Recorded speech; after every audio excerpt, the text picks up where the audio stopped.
नमस्कार विद्यार्थी मित्रांनो, स्वागत आहे तुमचं आशा अकॅडमीच्या या ऑनलाईन स्टडी लर्निंग प्लॅटफॉर्मवरती, तसेच हिस्ट्री बाय नंदकुमार या चॅनेलवरती देखील तुमचं सर्व विद्यार्थ्यांचं सहर्ष स्वागत आहे. सगळ्यांना नमस्कार, जय हिंद. बघा, आज आपण एक इंटरेस्टिंग टॉपिक घेऊन आलोय, तो म्हणजे महाराष्ट्रातील समाजसुधारक. मग नेमके हे महाराष्ट्रातील समाजसुधारक आहेत तरी कोण आणि यांनी नेमकी कोणती कार्य केली आहेत, या सर्व गोष्टींचा आज आपल्याला या ठिकाणी काय करायचंय, आढावा घ्यायचा आहे. चला तर मग कुठल्याही प्रकारचा वेळ वाया न घालवता आपण आता या ठिकाणी काय करूया, सुरुवात करूया. बघा, महाराष्ट्रातील समाजसुधारक बघायचे आहेत. बघा, या ठिकाणी तुम्हाला काही एक दिग्गज अशा समाजसुधारकांची एक मांदी आळी तुम्हाला दिसते बघा. आणि या दिग्गज समाजसुधारकांच्या मध्ये कोण कोण आहे बघा, तुम्हाला या ठिकाणी दिसेल. नाना जगन्नाथ शंकर शेट आहेत, आचार्य बाळशास्त्री जांभेकर आहेत, त्याच्यानंतर पुन्हा याच्यामध्ये भाऊदाजी लाड आहेत, त्याच्यानंतर पुन्हा याच्यामध्ये गोपाळ गणेश आगरकर आहेत, गोपाळ हरी देशमुख आहेत, आणि सगळ्यात महत्वाचं म्हणजे दादोबा पांडुरंग तरखडकर, की ज्यांना आपण मराठी भाषेचे पाणिनी असं म्हणतो. अर्थातच व्याकरणाचे पाणिनी देखील आपण त्यांना असं म्हणत असतो. आता एक गोष्ट लक्षात घ्यायचं, हे नेमके जे काही समाजसुधारक आहेत, या समाजसुधारकांनी नेमकं केलं तरी काय आणि यांच्या नावासमोर समाजसुधारक का लागलं. एखाद्या सर्वसामान्य व्यक्तिमत्वातून ज्यावेळेस एखादं व्यक्तिमत्व निर्माण होतं, एक आगळं वेगळं व्यक्तिमत्व निर्माण होतं, त्यावेळेस त्याला समाजसुधारक असं म्हणतो. म्हणजे अनिष्ट चालीरीती, रूढी, परंपरा आणि रंजले गांजलेल्या या समाजाला त्यातून बाहेर काढण्याचं काम ज्यांनी केलं त्यांना समाजसुधारक असं आपण म्हणतो. मग लक्षात घ्यायचं, हा जो राष्ट्र आहे किंवा हे जे काही राज्य आहे, या राष्ट्रामध्ये, या राज्यामध्ये आपली जी काही जनता आहे, ही जनता विविध प्रथा, परंपरा ज्या चुकीच्या आहेत यांच्यामध्ये दडलेली होती. आणि मग अशाच या समाजामध्ये असणाऱ्या सामाजिक, धार्मिक, आर्थिक, राजकीय, शैक्षणिक, प्रशासकीय अशा विविध घटनांच्या मध्ये किंवा विविध घटकांमध्ये या लोकांनी आपलं नाव देदीप्यमान तर केलंच, आपलं नाव उज्ज्वल तर केलंच, पण लक्षात घ्यायचं, रंजल्या गांजलेल्या समाजाला देखील बाहेर काढण्याचं काम या लोकांनी या ठिकाणी केलेलं आहे. आणि म्हणूनच अशा या समाजसुधारकांना माझा कोटी कोटी प्रणाम. आणि आपण या ठिकाणी आता आपल्या लेक्चरला सुरुवात करूया.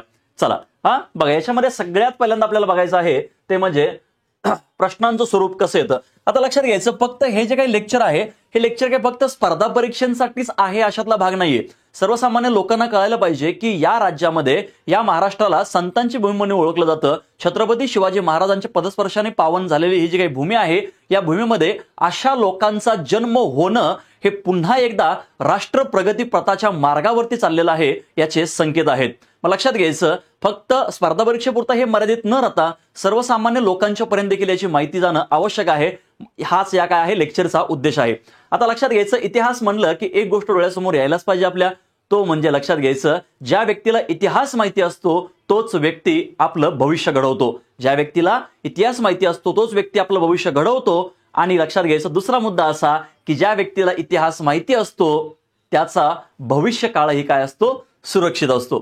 मग कसं सर, पाठीमागे ज्या चुका झालेल्या आहेत त्या चुका पुढे आपल्याला काय करायच्या, दोहरायच्या नाहीयेत. म्हणजे पुन्हा त्याची काय करायची नाहीये, पुनरावृत्ती आपल्याला करायची नाहीये. बघा, मग स्पर्धा परीक्षेच्या दृष्टिकोनातून आपण फक्त याच्यामध्ये बघूया की कशा पद्धतीने प्रश्न येतात.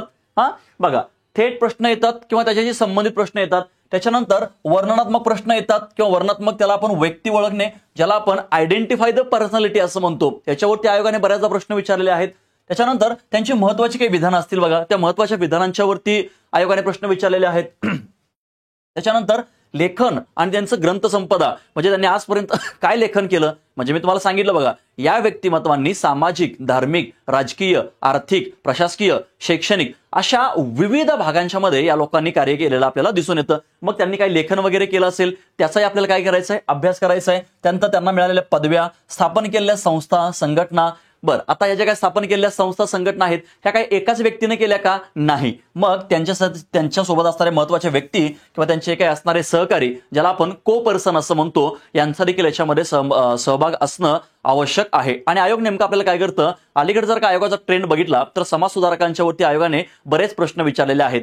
इतिहासामध्ये लक्षात घ्यायचं, आधुनिक भारताचा, विशेषतः महाराष्ट्राचा इतिहास, या महाराष्ट्राच्या इतिहासामध्ये लक्षात घ्यायचं आपल्याला सर्वाधिक वेटेज जर का कशाला असेल तर या समाजसुधारकांना आहे. आणि मग याच समाजसुधारकांचं लेक्चर आज या ठिकाणी आपल्याला काय करायचंय, कव्हर करायचं आहे. आणि मग चालू घडामोडी संदर्भात यदा कदाचित, कधीतरी, क्वचित काय होतो याच्यावरती प्रश्न आपल्याला निर्माण होतो. बघा, मग आता याच्यामध्ये सगळ्यात पहिल्यांदा आपल्याला बघायचं आहे आधुनिक मुंबईचे शिल्पकार म्हणजेच नाना जगन्नाथ शंकर शेट यांच्याबद्दल आपल्याला बोलायचं आहे की ज्यांना लक्षात घ्यायचं, भारतीय, बघा, भारतीय रेल्वेचे जनक असं म्हणलं जातं. बघा, भारतीय ब्रिटिश रेल्वेचे जनक लॉर्ड डलहौसी आहेत, पण भारतीय रेल्वेचे जनक कोण आहेत त्या ठिकाणी?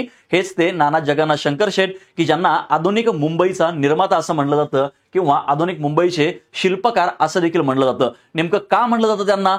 ह्या जे काही बिरुदावली त्यांनी मिरवलेली आहे किंवा यांच्यासमोर जे काही विशेषण लागलेलं आहे आधुनिक मुंबईचे शिल्पकार, हे नेमकं का लागलेलं आहे? या सगळ्या गोष्टींचा उलगडा आता जसं लेक्चर पुढे जाईल तसं या ठिकाणी होऊन जाईल. याचा विषय लक्षात बघा. आता काय करायचं आपल्याला? सगळ्यात महत्त्वाचं, समाजसुधारक म्हणलं की एवढंच फक्त आपल्याला लक्षात ठेवायचं आहे. काय लक्षात ठेवायचं? बघा, यांचा एकूण असणारा कार्यकाल, यांचा असणारा जन्मगाव, यांचं मूळ गाव, यांचं मूळ आडनाव आणि यांची विशेष ओळख. बस काही महत्वाचे घटक आहेत, त्या महत्वाच्या घटकांच्या वरतीच आपल्याला काय करायचे आहेत? लक्ष द्यायचे आहेत, बरोबर. आणि मग वारंवार आयोगाने याच्यावरती आपल्याला प्रश्न विचारलेले दिसतात. आता बघा, लक्षात घ्यायचं, यांचा एकूण कालावधी आहे 10 फेब्रुवारी 1803 ते 31 जुलै 1865. ज्या वेळेस आयोग आपल्याला व्यक्तिवर्णनात्मक प्रश्न विचारतं, म्हणजेच आयडेंटिफाय द पर्सनॅलिटीवरती आयोग आपल्याला प्रश्न विचारतं, त्यावेळेस लक्षात घ्यायचं, हा जो काही जर कालावधी माहिती असेल तर आपल्याला कळतं की ही व्यक्ती त्या कालावधीमध्ये होती की नाही. समजा आयोगाने एखादी घटना दिली आणि त्या घटनेबाबत काही समाजसुधारक तुम्हाला विचारले, तर तुम्हाला सगळ्यात पहिल्यांदा हे माहिती पाहिजे, ती घटना ज्या कालखंडामध्ये घडली त्या कालखंडामध्ये हे व्यक्तिमत्व त्यावेळेस अस्तित्वात होतं का? ते हयात होते का? ते जिवंत होते का? हे जर आपल्याला कळालं तर उत्तरापर्यंत आपण 100% जाऊ शकतो. क्लिअर आहे का? बघा, मग कार्यकाल आहे 10 फेब्रुवारी 1803 ते 31 जुलै 1865. बघा, यांचं जन्मगाव आहे मुंबईमध्ये. आता यांचे मूळ गाव आहे जे म्हणजे मुरबाड, जिल्हा ठाणे, बरोबर आहे का? हा, यांना कधी कधी मुरबाडकर असं देखील ओळखलं जातं. मुरबाड जिल्हा ठाणे याच्यामध्ये आहे. बघा, यांचं मूळ आडनाव काय रे बाळांनो? यांचं मूळ आडनाव आहे मुरकुटे. मूळ आडनाव काय आहे? मुरकुटे. आता लक्षात घ्यायचं, जे काही मुरकुटे आहे, मुरकुटने हे आता सहसा जर का तुम्ही समाजसुधारकांचा अभ्यास करायला गेलात आणि बऱ्यापैकी जर का तुम्ही समाजसुधारक बघितले तर हे कोकणातील दिसतील तुम्हाला. काय दिसतील? कोकणातील दिसतील. आता मग लक्षात घ्यायचं, हे जे काही नाना जगन्नाथ शंकर शेठ आहेत हे दैवज्ञ ब्राह्मण आहेत. लक्षात घ्यायचं, काय आहेत? हे दैवज्ञ ब्राह्मण आहेत. क्लिअर आहे का? आता मग सर, हे जे दैवज्ञ ब्राह्मण आहेत, आता या दैवज्ञ ब्राह्मणांना लक्षात घ्यायचं, श्रेष्ठ म्हणलं जायचं. सुरुवातीला काय म्हणलं जायचं? यांना श्रेष्ठ म्हणलं जायचं, बरोबर आहे. हा, आणि मग या श्रेष्ठ शब्दाचा अपभ्रंश निर्माण झाला आपल्याकडे आणि या श्रेष्ठ शब्दातून आपल्याला निर्माण झाला शब्द शेठ, बरोबर आहे का? आणि आज काल आपल्याकडे प्रत्येक गोष्टीला म्हणजे कुणालाही शेठ म्हणलं जातं. येतं का विषय लक्षात? कसाईना शेठ. तुम्ही ते इंस्टाग्राम वगैरे रील वगैरे बघत असाल बघा, त्याच्यावरती असतं बघा कसाईना शेठ. येतं का विषय लक्षात? ती एक बघा, लक्षात घ्यायचं, हे असे समाजसुधारक कुठं की ज्या अशा बिघडवलेल्या समाजाला सरळ करणारे, त्यांच्यामध्ये जागरूकता निर्माण करणारे असे समाजसुधारक कुठं, आणि कसाईना शेठ म्हणून रील तयार करणारे आजचा समाज कुठं? लक्षात घ्या. म्हणजे हे काय? दैवज्ञ ब्राह्मण आहेत आणि या दैवज्ञ ब्राह्मणांना सुरुवातीला श्रेष्ठ म्हणलं जायचं आणि नंतर याच शब्दाचा अपभ्रंश होऊन आपल्याकडे कुठला शब्द निर्माण झाला? शेठ हा शब्द या ठिकाणी आपल्याला निर्माण झाला. बघा, येतो विषय लक्षात? हे आपल्यासाठी अत्यंत महत्वाचं आहे. म्हणजे मूळ आडनाव यांचं काय आहे? मुरकुट आहे. हे दैवज्ञ ब्राह्मण फॅमिलीतून बिलॉंग करतात. विशेष ओळख बघा, यांना आधुनिक मुंबईचे शिल्पकार असं म्हणतात. का बरं मुंबईचे आधुनिक शिल्पकार म्हणतात?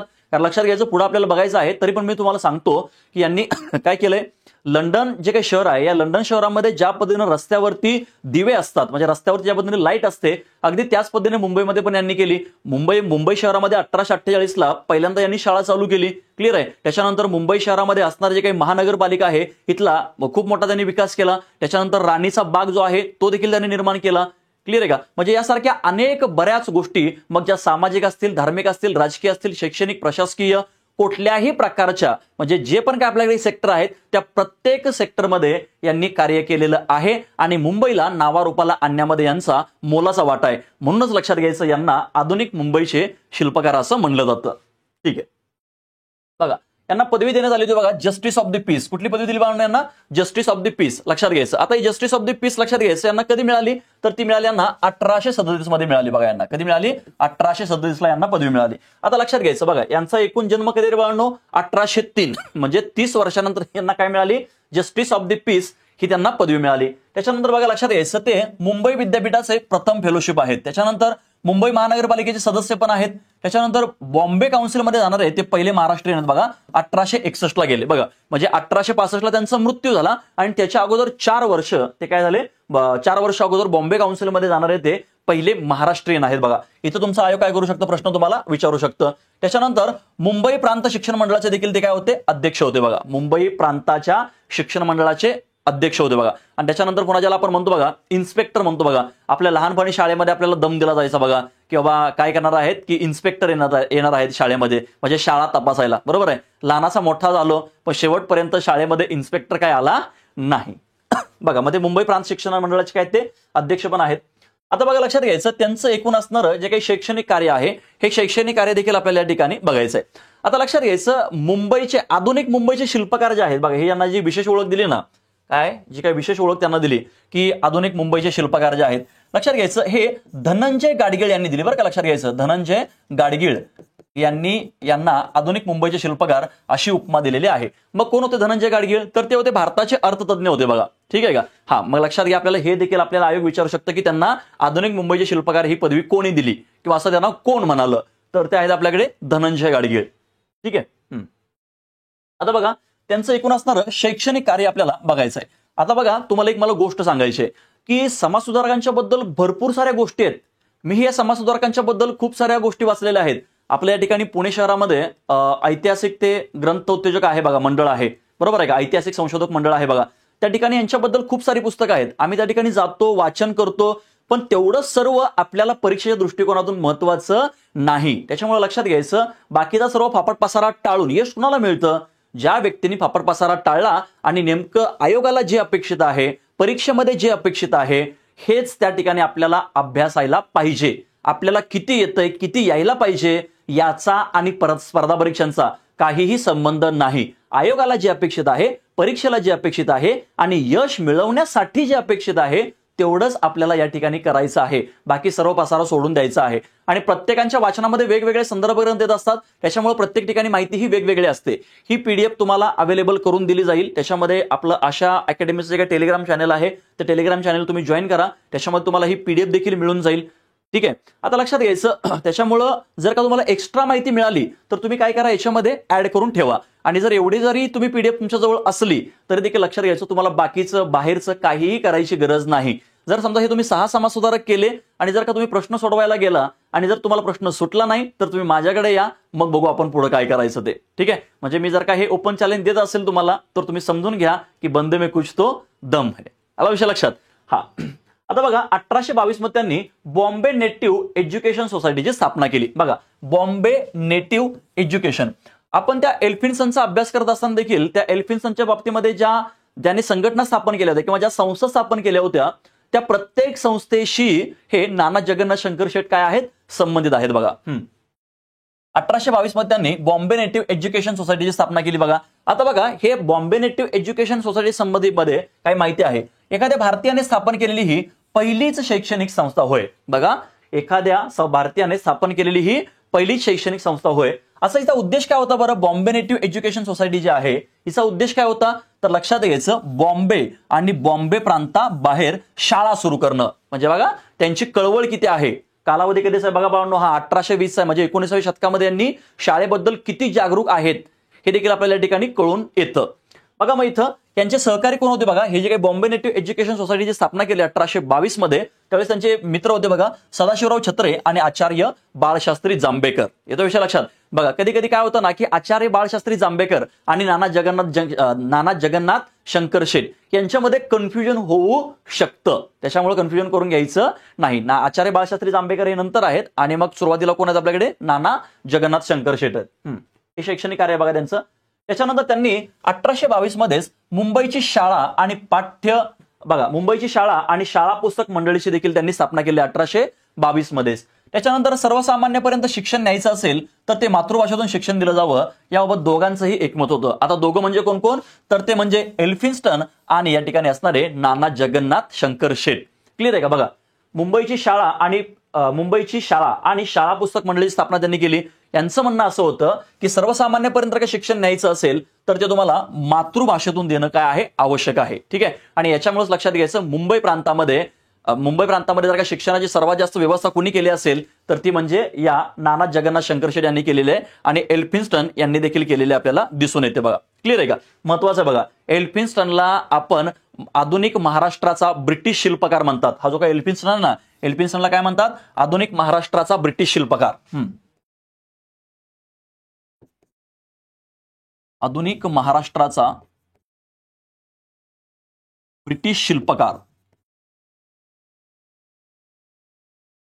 त्याला का तसं म्हणतात, एकदा काय करा की त्याचा अभ्यास करा, म्हणजे तुम्हाला कळेल की त्यांना आधुनिक महाराष्ट्राचा ब्रिटिश शिल्पकार का म्हणतात. क्लिअर आहे. चलो बघा, 1824 मध्ये त्यांनी एल्फिन्स्टन हायस्कूल स्थापना केली. बघा 1824 मध्ये एल्फिन्स्टन हायस्कूल स्थापन केली. नंतर याचं रूपांतर एल्फिन्स्टन महाविद्यालयामध्ये झालं. बघा म्हणजे सुरुवातीला एल्फिन्स्टन हायस्कूल, म्हणजे एल्फिन्स्टनने मुंबई प्रांताचा जो काही पहिला गव्हर्नर होता, या गव्हर्नरने जे काही कार्य केलं त्याच्या स्मरणार्थ किंवा त्याची आठवण राहावी म्हणून आपण या ठिकाणी एल्फिन्स्टन हायस्कूल स्थापन केलं. बघा 1824 मध्ये. आणि तेच नंतर एल्फिन्स्टन महाविद्यालय म्हणजे कॉलेजमध्ये रूपांतर झालं. बघा या महाविद्यालयातील म्हणजे एल्फिन्स्टन महाविद्यालयातील हे कोण आहेत बघा स्टुडंट, दादाभाई नौरोजी आहेत आणि न्यायमूर्ती रानडे. ठीक आहे. त्याच्यानंतर बघा 1845 मध्ये, कधी 1845 मध्ये ग्रँट मेडिकल महाविद्यालयाची स्थापना केली. आता लक्षात घ्यायचं, हा ग्रँट कोण होता, बरोबर आहे. तर हा कोण होता, बॉम्बेचा गव्हर्नर होता. बघा लक्षात घ्यायचं, काय होता, बॉम्बेचा गव्हर्नर होता. कोण, ग्रँट.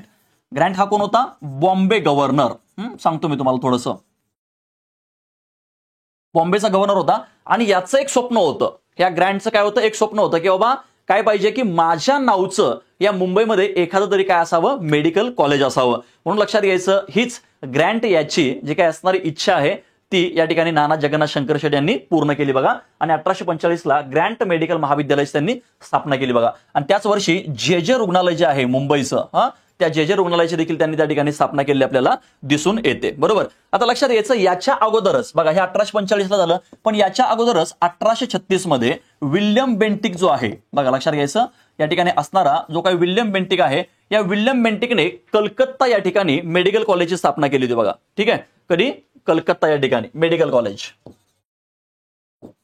ठीक आहे, हे समजून घ्यायचं. बघा म्हणजे 1845 ला ग्रँट मेडिकल महाविद्यालयाची स्थापना मुंबईला झाली आणि 1836 ला कलकत्तामध्ये विल्यम बेंटिक यांनी स्थापना केली आपल्याला दिसून येते. That's it. 1845 बघा त्यांनी स्टुडंट लिटररी अँड सायंटिफिक सोसायटीची मुंबईत स्थापना केली. बघा 1845 student literary and scientific society. आता लक्षात घ्यायचं, इथं शब्दामध्येच आहे बघा, सायंटिफिक म्हणजे विद्यार्थ्यांच्या मध्ये वैज्ञानिक दृष्टिकोन जागृत व्हावा, विद्यार्थ्यांच्या मध्ये वैज्ञानिक दृष्टिकोन जागृत व्हावा याच्यासाठी या सोसायटीची काय केली, या ठिकाणी स्थापना त्यांनी केली आपल्याला दिसून येते. बघा आता याच्या काय होतं ना की 1845 जरी शाखा स्थापन केली असेल ना, तरी हिच्या एकूण 2 शाखा होत्या. बाळांनो काय होत्या, हिच्या 2 शाखा होत्या. बघा थोडंसं या ठिकाणी तुम्ही कन्फ्युज होऊ शकता, पण कन्फ्युज होऊन घ्यायचं नाही. हिच्या 2 शाखा आहेत. बघा पहिली शाखा आहे ती म्हणजे ज्ञान प्रसारक सभा 1848 ला. बघा पहिली कुठली आहे, ज्ञान प्रसारक सभा.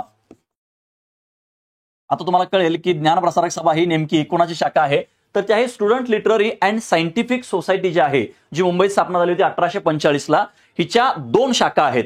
लक्षात घ्यायचं, पहिली म्हणजे ज्ञान प्रसारक सभा जी 1848 ला स्थापन झाली होती. बघा 1848 ला. आणि दुसरी होती बुद्धिवर्धक सभा जी गुजरातला स्थापन झाली होती. बघा हा बुद्धिवर्धक सभा, लक्षात घ्यायचं, बुद्धिवर्धक सभा कुठं स्थापन झाली होती, ही गुजरात राज्यामध्ये. बघा आजच्या. आणि हे ज्ञान प्रसारक सभा त्यावेळेस मुंबई शहरामध्ये होती. बघा कुठं होती, मुंबई शहरामध्ये. आणि मुंबई शहरामध्ये म्हणजे सध्याच्या कुठल्या राज्यामध्ये येते ते, तर ते सध्या महाराष्ट्र राज्यामध्ये येते. कुठे येते, महाराष्ट्र राज्यामध्ये. ठीक आहे. बघा हे अशी काय असते, लिंक असते इतिहासामध्ये. त्याच्यामुळे इतिहास विषयाचा अभ्यास करत असताना कधी हा लिंक वाईज करायचा असतो. म्हणजे 1845 ला स्टुडंट लिटररी आणि सायंटिफिक सोसायटी स्थापना केली. कशासाठी, विद्यार्थ्यांच्या मध्ये वैज्ञानिक दृष्टिकोन जागृत व्हावा, विद्यार्थ्यांनी या ठिकाणी गेलं पाहिजे, म्हणजे वैज्ञानिक दृष्टिकोन त्यांच्यात अवगत झाला पाहिजे. त्यांनी नवनवीन शोध, नवनवीन ज्या ठिकाणी असणारं जे काही साहित्य आहे ते त्यांनी वाचलं पाहिजे आणि त्यांच्यामध्ये संशोधनात्मक वृत्ती जागृती झाली पाहिजे. ठीक आहे. जर ती झाली नाही तर म्हणून तर आजपर्यंत आपण काय होतो की अनिष्ट चालीरीती रूढी परंपरा यांच्यामध्ये अडकलेलो होतो. आला विषय लक्षात. बघा मग तिच्या 2 शाखा होत्या, एक ज्ञानप्रसारक सभा आणि दुसरी म्हणजे बुद्धिवर्धक सभा. महाराष्ट्रात कुठली होती त्याची, ज्ञानप्रसारक सभा, आणि गुजरातमध्ये कुठली होती, बुद्धिवर्धक सभा होती. बघा ठीक आहे. त्याच्यानंतर बघा पुढे आपल्याला याच्यामध्ये काय होतं, स्टुडंट लिटररी आणि सायंटिफिक सोसायटी आहे ना, हिचे पहिले अध्यक्ष होते बघा भाऊदाजी लाड. कोण तिचे पहिले अध्यक्ष, ही जे काही स्टुडंट लिटररी सायंटिफिक सोसायटी आहे हिचे पहिले अध्यक्ष होते भाऊदाजी लाड. कोण होते बाळांनो याचे पहिले अध्यक्ष, भाऊदाजी लाड हिचे पहिले अध्यक्ष होते. बघा आणि ते पहिले भारतीय व्यक्ती आहेत. स्टुडंट लिटररी सायंटिफिक सोसायटीचे अध्यक्षपद भूषवणारी पहिली व्यक्ती जर का कोण असेल किंवा पहिली भारतीय व्यक्ती कोण असेल तर ती म्हणजे भाऊदाजी लाड. हे आपल्याला पुढे जाऊन बघायचं पण आहे. आता बघा ही student literary and scientific society स्थापन करत असताना त्यांनी कुणी कुणी मदत केली, दादाभाई नौरोजी, भाऊदाजी लाड आणि विना मंडलिक यांनी केली. बघा आहे बघा इथं नाव त्यांचं, भाऊदाजी लाड. भाऊदाजी लाड काय त्याचे पहिले अध्यक्ष आहेत. बघा पहिले भारतीय अध्यक्ष आहेत. चलो आता बघा 1848 ला मुंबईमध्ये मुलींसाठी पहिली शाळा स्थापन केली. बघा 1848 ला मुंबईमध्ये मुलींसाठी पहिली शाळा स्थापन केली. मुंबईमध्ये, लक्षात घ्यायचं, कुठं? मुंबईमध्ये. बघूया आपण. या कार्यामध्ये कावसजी फ्रामजी, त्याच्यानंतर जमशेदजी जिजीबाई आणि दादाभाई नौरोजी यांनी त्यांना मदत केली. आता लक्षात घ्यायचं, इथं मला तुम्हाला काहीतरी सांगायचंय. बघा कालावधी कधी सारे बाळांनो? हा 1848 चा कालावधी आहे, बरोबर आहे. 1848 ला जे पुणे शहर आहे, बघा लक्षात घ्यायचं मी काय म्हणतोय, पुणे शहर आहे, या पुणे शहरामध्ये शाळा स्थापन कोणी केली मुलींसाठी? तर ती म्हणजे महात्मा ज्योतिबा फुले यांनी स्थापन केली. आणि याच 1848 ला जे काही मुंबई शहर आहे, बघा लक्षात घ्यायचं मी काय म्हणतोय, जे मुंबई शहर आहे, या मुंबई शहरामध्ये कुणी स्थापन केली? तर ते नाना जगन्नाथ शंकर शेठ यांनी स्थापन केलेले आपल्याला दिसून येते. बघा इयर आहे 1848, म्हणजे बॉम्बे प्रांतामध्ये 1848 ला मुलींसाठी 2 शाखा स्थापन झाल्या, 2 शाळा मुंबई प्रांतामध्ये. बघा लक्षात घ्यायचं, मुंबई प्रांतामध्ये, म्हणजे हे सगळं मुंबई प्रांतामध्ये जायचं ना, बरोबर आहे का? तर पुणे हा इलाका होता त्याचा छोटासा, तर मुंबई प्रांतामध्ये 2 शाळा स्थापन झाल्या बघा, एक मुंबईला आणि एक पुण्याला. मुंबईला कुणी शाखा स्थापन केली, शाळा स्थापन केली मुलींसाठी? नाना जगन्नाथ शंकर शेठ. त्यांना कुणी सहकार्य केलं हे देखील आपण बघितलं. आणि पुण्यामध्ये कुणी शाळा स्थापन केली होती? तर ती म्हणजे महात्मा फुलेंनी. आता लक्षात घ्यायचं, महात्मा फुलेंनी जे काही 1848 ला शाळा स्थापन केली होती किंवा या ठिकाणी यांनी ही स्थापन केली होती, तर याच्या अगोदर याचा इतिहास जाणून घ्यायला गरजेचं आहे की 1828 ला या मुंबईमध्ये अमेरिकन मिशनरी आल्या. बघा कोण आली बाळांनो? अमेरिकन मिशनरी आल्या. आणि या अमेरिकन मिशनरीच्या कार्यापासून प्रभावित होऊन या ठिकाणी नाना जगन्नाथ शंकर शेठ यांनी शाळा स्थापन केली. आणि पुन्हा याच 1828च्या अमेरिकन शाळेची शाखा ज्यावेळेस अहमदनगरला निघाली, त्यावेळेस त्या अहमदनगर शाखेच्या मुख्य होत्या त्या म्हणजे मिस फरारबाई. आणि मिस फरारबाई यांच्यापासून आणि अमेरिकन मिशनरी यांच्यापासून प्रेरणा घेऊन महात्मा फुलेंनी 1848 ला पुण्याच्या बुधवार पेठेतील भिडेवाड्यामध्ये पहिली शाळा मुलींसाठी स्थापन केली. आला विषय लक्षात? हा आहे इतिहास. म्हणजे जर काही इतिहास माहिती असेल ना तर 100% तुम्हाला मार्क मिळू शकतात. म्हणजे थोडंसं काय आहे ना की आपल्याला आसपासचं जे काही बॅकग्राऊंड आहे हे बॅकग्राऊंड देखील आपल्याला माहिती असणं अपेक्षित आहे. ठीक आहे, बघा मग हे असं आहे. बघा मग मुंबईमध्ये शाळा स्थापन केली, त्याला कोण आहेत? कावसजी फ्रामजी, जमशेदजी जिजीबाई आणि दादाभाई नौरोजी यांनी काय केली? त्यांना मदत केली. आयोग तुम्हाला याच्यावरती प्रश्न विचारू शकतो. बघा आता बघा त्यांचं एकूण असणारं राजकीय कार्य काय आहे. येस, बॉम्बे असोसिएशन ही संघटना स्थापन केली बघा त्यांनी 26 ऑगस्ट 1852 ला. कधी केली? 26 ऑगस्ट 1852 ला बॉम्बे असोसिएशन ही संघटना त्यांनी स्थापन केली. आता बघा ही महाराष्ट्रातील पहिली राजकीय संघटना आहे. कुठली बाळांनो? महाराष्ट्रातील. मग मला सांगा भारतातील पहिली राजकीय संघटना कुठली? तर ती आहे 1836 मध्ये स्थापन झालेली वंग भाषा प्रकाशिका सभा. बघा भारतातील कुठली आहे? भारत, त्यावेळेस म्हणजे ब्रिटिश भारत. 1836 मध्ये कुठली आहे? वंग भाषा प्रकाशिका सभा. काय आहे? वंग भाषा प्रकाशिका सभा. ही जी काही वंग भाषा प्रकाशिका सभा आहे ही भारतातील पहिली राजकीय संघटना आहे. तर महाराष्ट्रातली कुठली आहे? बॉम्बे असोसिएशन, बरोबर आहे, जी 26 ऑगस्ट 1852 ला आपल्याकडे स्थापन झाली होती. आता लक्षात घ्यायचं ही जी काही बॉम्बे असोसिएशन आहे ना बाळांनो, ही बॉम्बे असोसिएशन काही लगेच स्थापन झाली नव्हती. तर ही लक्षात घ्यायचं इंडियन ब्रिटिश असोसिएशन. बघा इंडियन, हे महत्वाचं आहे बरं बाळांनो, इंडियन ब्रिटिश असोसिएशन जे आहे, इंडियन ब्रिटिश असोसिएशन जे आहे, जे 1851 ला स्थापन झालं होतं. आणि त्याच ची शाखा या ठिकाणी बॉम्बे असोसिएशन म्हणून 26 ऑगस्ट 1852 ला स्थापन झाली. बघा किती मोठा याच्यामध्ये काय आहे, ज्याला आपण ट्विस्ट म्हणतो. बघा बॉम्बे असोसिएशन 26 ऑगस्ट 1852 ला स्थापन झाली, बरोबर आहे. पण जर समजा आयोगाने तुम्हाला असा प्रश्न विचारला की बॉम्बे असोसिएशन ही खालीलपैकी कोणत्या संघटनेची शाखा आहे, तर लक्षात घ्यायचं इंडियन ब्रिटिश असोसिएशन जे 1851 ला स्थापन झाली, तिची शाखा मुंबईमध्ये स्थापन झाली बघा 26 ऑगस्ट 1852 ला. जिचं नाव होतं बॉम्बे असोसिएशन. नाव काय होतं त्याचं? बॉम्बे असोसिएशन. आता लक्षात घ्यायचं ही जे काही बॉम्बे असोसिएशन ही कसली संघटना होती रे बाळांनो, तर ही लक्षात घ्या ही एक गुप्त संघटना होती. कसली होती? गुप्त संघटना होती. नाना जगन्नाथ शंकर शेठ आणि दादाभाई नौरोजी यांच्या पुढाकारातून काय झाली? ही संघटना स्थापन झाली. मग याच्यावरती पण आयोग तुम्हाला प्रश्न विचारू शकतं. संस्थेचे अध्यक्ष कोण आहेत? बघा नाना जगन्नाथ शंकर शेठ आणि सन्माननीय अध्यक्ष कोण आहेत? जमशेदजी जिजीबाई. आता लक्षात घ्यायचं इथं 2 अध्यक्ष आहेत. बघा आपल्याकडे एक ऑनरेबल असतं बघा, नाही का, म्हणजे एखाद्या व्यक्तीने एमबीबीएस न करता देखील त्याच्या नावापुढे काय लागू शकतं? डॉक्टरेट लागू शकतं. का बरं डॉक्टरेट लागू शकतं? कारण लक्षात घ्यायचं त्यांनी त्या क्षेत्रामध्ये भरभरून कार्य केलेलं आहे. मग तसं जमशेदजी जिजीबाई यांनी या ठिकाणी या राजकीय संघटनेला किंवा या ठिकाणी असणारे जे काही दादाभाई नौरोजी आणि नाना जगन्नाथ शंकर शेट यांनी जे काही एकूण कार्य केलं आहे त्या कार्याला त्यांनी मोठ्या प्रमाणामध्ये प्रोत्साहन दिलेलं आहे, प्लस त्यांनी मदत पण केली आहे. म्हणून लक्षात घ्यायचं, बॉम्बे असोसिएशनचं सन्माननीय म्हणजे ऑनरेबल जे काही अध्यक्षपद आहे ते जमशेदजी जिजीभाई यांना दिलं आणि मूळ अध्यक्ष कोण आहेत याचे, तर नाना जगन्नाथ शंकर शेट याचे काय आहेत, अध्यक्ष आहेत बघा. समजा मग सर आयोगाने विचारलं तर अध्यक्ष कोण, नाना जगन्नाथ शंकर शेट, बरोबर आहे. हा, पुढे बघा सदस्य कोण कोण आहेत बघा. बॉम्बे असोसिएशनचे सदस्य कोण कोण आहेत बघा. दादाभाई नौरोजी, कावसजी फ्रामजी, नवरोजजी फर्दोनजी, जमशेदजी जिजीभाई.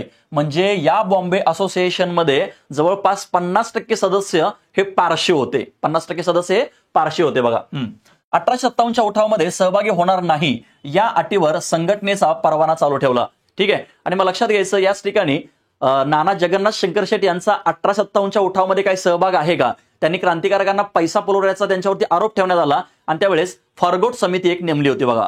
फॉरगोट समिती पण नेमली होती. कशासाठी नेमली होती, नाना जगन्नाथ शंकर शेट यांचा 1857च्या उठावामध्ये क्रांतिकारकांना काही पैसा पुरवलेला आहे का, किंवा त्यांचा काही थेट संबंध, थेट किंवा अप्रत्यक्ष किंवा अप्रत्यक्ष काही संबंध आहे का, हे बघण्यासाठी फॉरगोट समिती या ठिकाणी नेमली होती बघा. ठीक आहे. आणि मग या बॉम्बे असोसिएशन जे आहे या ठिकाणी, या बॉम्बे असोसिएशनला बघा, बॉम्बे असोसिएशनला त्यांनी काय सांगितलंय की 1857चा उठावामध्ये आम्ही सहभाग घेणार नाही या अटीवरतीचा परवाना चालू ठेवला. आता बदनामी होण्याच्या कारणानं जमशेदजी जिजीभाई, मोहम्मद अमीन आणि माणिकजी करशेटजी यांनी संघटना सोडण्याचा निर्णय घेतला. आता लक्षात घ्यायचं, बॉम्बे हेरॉल्ड हे जे काही वृत्तपत्र होतं, या बॉम्बे हेरॉल्डने यांचा मोठ्या प्रमाणामध्ये काय केला, म्हणजे अपप्रचार करायला सुरुवात केला बघा. ठीक आहे. त्याच्यामुळे या लोकांनी काय केलं की आता आपली बदनामी होते की काय, म्हणून जमशेदजी जिजीभाई, मोहम्मद अमीन, माणिकजी करशेटजी यांनी संघटना सोडण्याचा निर्णय घेतला. आयोग तुम्हाला इथं देखील प्रश्न, याच्यावरती प्रश्न विचारू शकतं, याच्यावरती तुम्हाला प्रश्न आयोग तुम्हाला विचारू शकतं बघा. ठीक आहे. बघा काय आहे ना की सगळ्याच्या सगळं पाठ पाहिजे अशातला भाग नाही. याच्यातला फुल ना फुलाची पाकळी या स्वरूपामध्ये जर का तुम्हाला एखादी जरी घटना माहिती असेल किंवा एखादं जरी स्टेटमेंट तुम्हाला माहिती असेल तर तुम्ही 100% उत्तरापर्यंत पोहोचू शकता. आला विषय लक्षात. पुढे बघा, बॉम्बे प्रेसिडेन्सी असोसिएशन. आता लक्षात घ्यायचं, हे जे काही सचिव आहेत बघा, लक्षात घ्यायचा, हे जे सचिव आहेत, सचिव हे जे काही बॉम्बे असोसिएशन आहे, या बॉम्बे असोसिएशनचे सचिव कोण होते माहिती आहे तुम्हाला, सचिव. तर लक्षात घ्यायचं, सगळ्यात महत्वाचं आहे, सचिव होते भाऊदाजी लाड. कोण होते, भाऊदाजी लाड हे जे सचिव होते बघा, भाऊदाजी लाड. येस, भाऊदाजी लाड हे जे काय होते, सचिव होते बघा. आता हेच ते भाऊदाजी लाड की जे भाऊदाजी लाड मुंबईला ज्या वेळेस ईस्ट इंडिया असोसिएशनची शाखा स्थापन झाली, त्या ईस्ट इंडिया असोसिएशन शाखेचे ते अध्यक्ष होते. तर लक्षात घ्यायचं, सचिव काय आहेत, सचिव कोणाचे आहेत, ते बॉम्बे असोसिएशनचे आहेत. आला विषय लक्षात. हा बघा, मग नाही लगेच तुम्हाला मी काय करतो, क्लिअरच करतो बघा.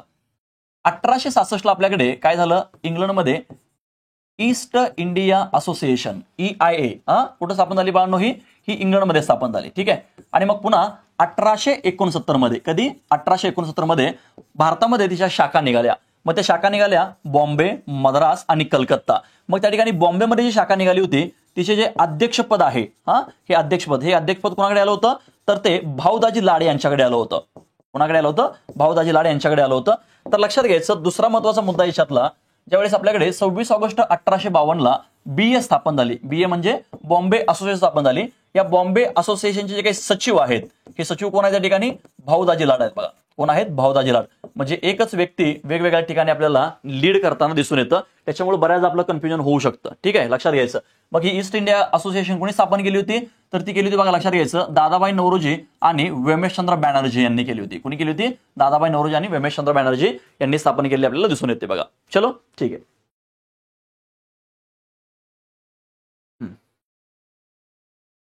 Bombay presidency association. आता जे काही बॉम्बे असोसिएशन स्थापन झालं होतं आपल्याकडे 26 ऑगस्ट 1852ला, त्याचंच रूपांतर नंतर कशामध्ये झालं, 1885ला बॉम्बे प्रेसिडेन्सी असोसिएशन झालं बघा. आता लक्षात घ्यायचं, या परिषदेचे पहिले सदस्यत्व नानांनाच मिळाले आणि नाना अधिकृतरित्या भारतीयांचे प्रतिनिधी झाले. बरोबर.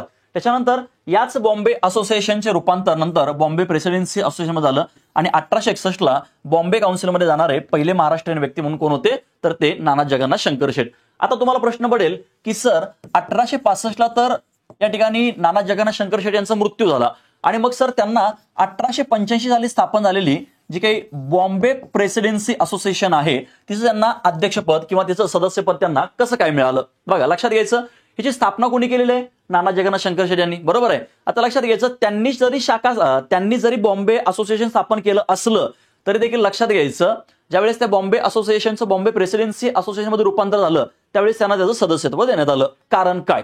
कारण विषय असा आहे की त्यांनी ते स्थापन केलंय आणि त्यांनी स्थापन केलं त्यांच्या कार्याचा मान राखलेला आहे. बघा, आपल्याकडे एखाद्याला अजीवन सदस्यत्व दिलं जातं. बघा, अजीवन सदस्यत्व म्हणजे त्याचं जीवन असेपर्यंत, किंवा एखाद्याला मरणोपरांत म्हणजे त्याचं निधन झाल्यानंतर देखील त्याला काय असतं, त्याचं सदस्यत्व असतं. बघा, अजीवन सदस्यत्व ज्याला आपण म्हणतो. ठीक आहे, मग हे अजीवन सदस्यत्व यांना मिळालेलं होतं. त्याच्यामुळे नाना जगन्नाथ शंकर शेटे यांचा मृत्यू जरी झाला असला तरी देखील त्यांना एक सदस्य म्हणून त्या ठिकाणी मानण्यात आलेलं आहे, कारण त्यांचा त्या ठिकाणी मान ठेवलेला आहे. कारण त्यांनीच काय केलंय, बॉम्बे असोसिएशनची स्थापना केली आणि त्यातूनच आपल्याकडे बॉम्बे प्रेसिडेन्सी असोसिएशन स्थापन झालेलं दिसून येतं. क्लिअर आहे का?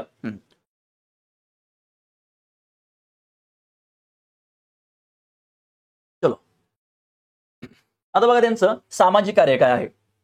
सतीप्रथेला त्यांनी विरोध केला, बरोबर आहे. मग लक्षात घ्यायचं, सतीबंदीसाठी 1823 मध्ये ब्रिटिश पार्लमेंटकडे एक अर्ज सादर करण्यात आला होता. त्याच्यावरती राजाराम मोहन रॉय यांची बंगाल प्रांतातून तर नाना जगन्नाथ शंकर शेटे यांची मुंबई प्रांतातून काय केलं, सही करण्यात आली होती. बघा, आणि मग हे ज्यावेळेस इंग्लंड ब्रिटिशच्या पार्लमेंटपर्यंत पोहोचलं, मग त्यावेळेस आपल्याकडे 1829 ला कायदा निर्माण झाला आणि लॉर्ड विल्यम बेंटिक यांनी 1829 ला सती प्रथा जी आहे ही ज्या सती प्रथा बंदीचा कायदा केला. बघा, आता मग मुंबईमध्ये लक्षात घ्यायचं, मुंबईमध्ये नाट्यगृह, दवाखाने, धर्मशाळा, मंदिरं आणि चिंचपोकळी येथे गॅस कंपनी सुरू केली.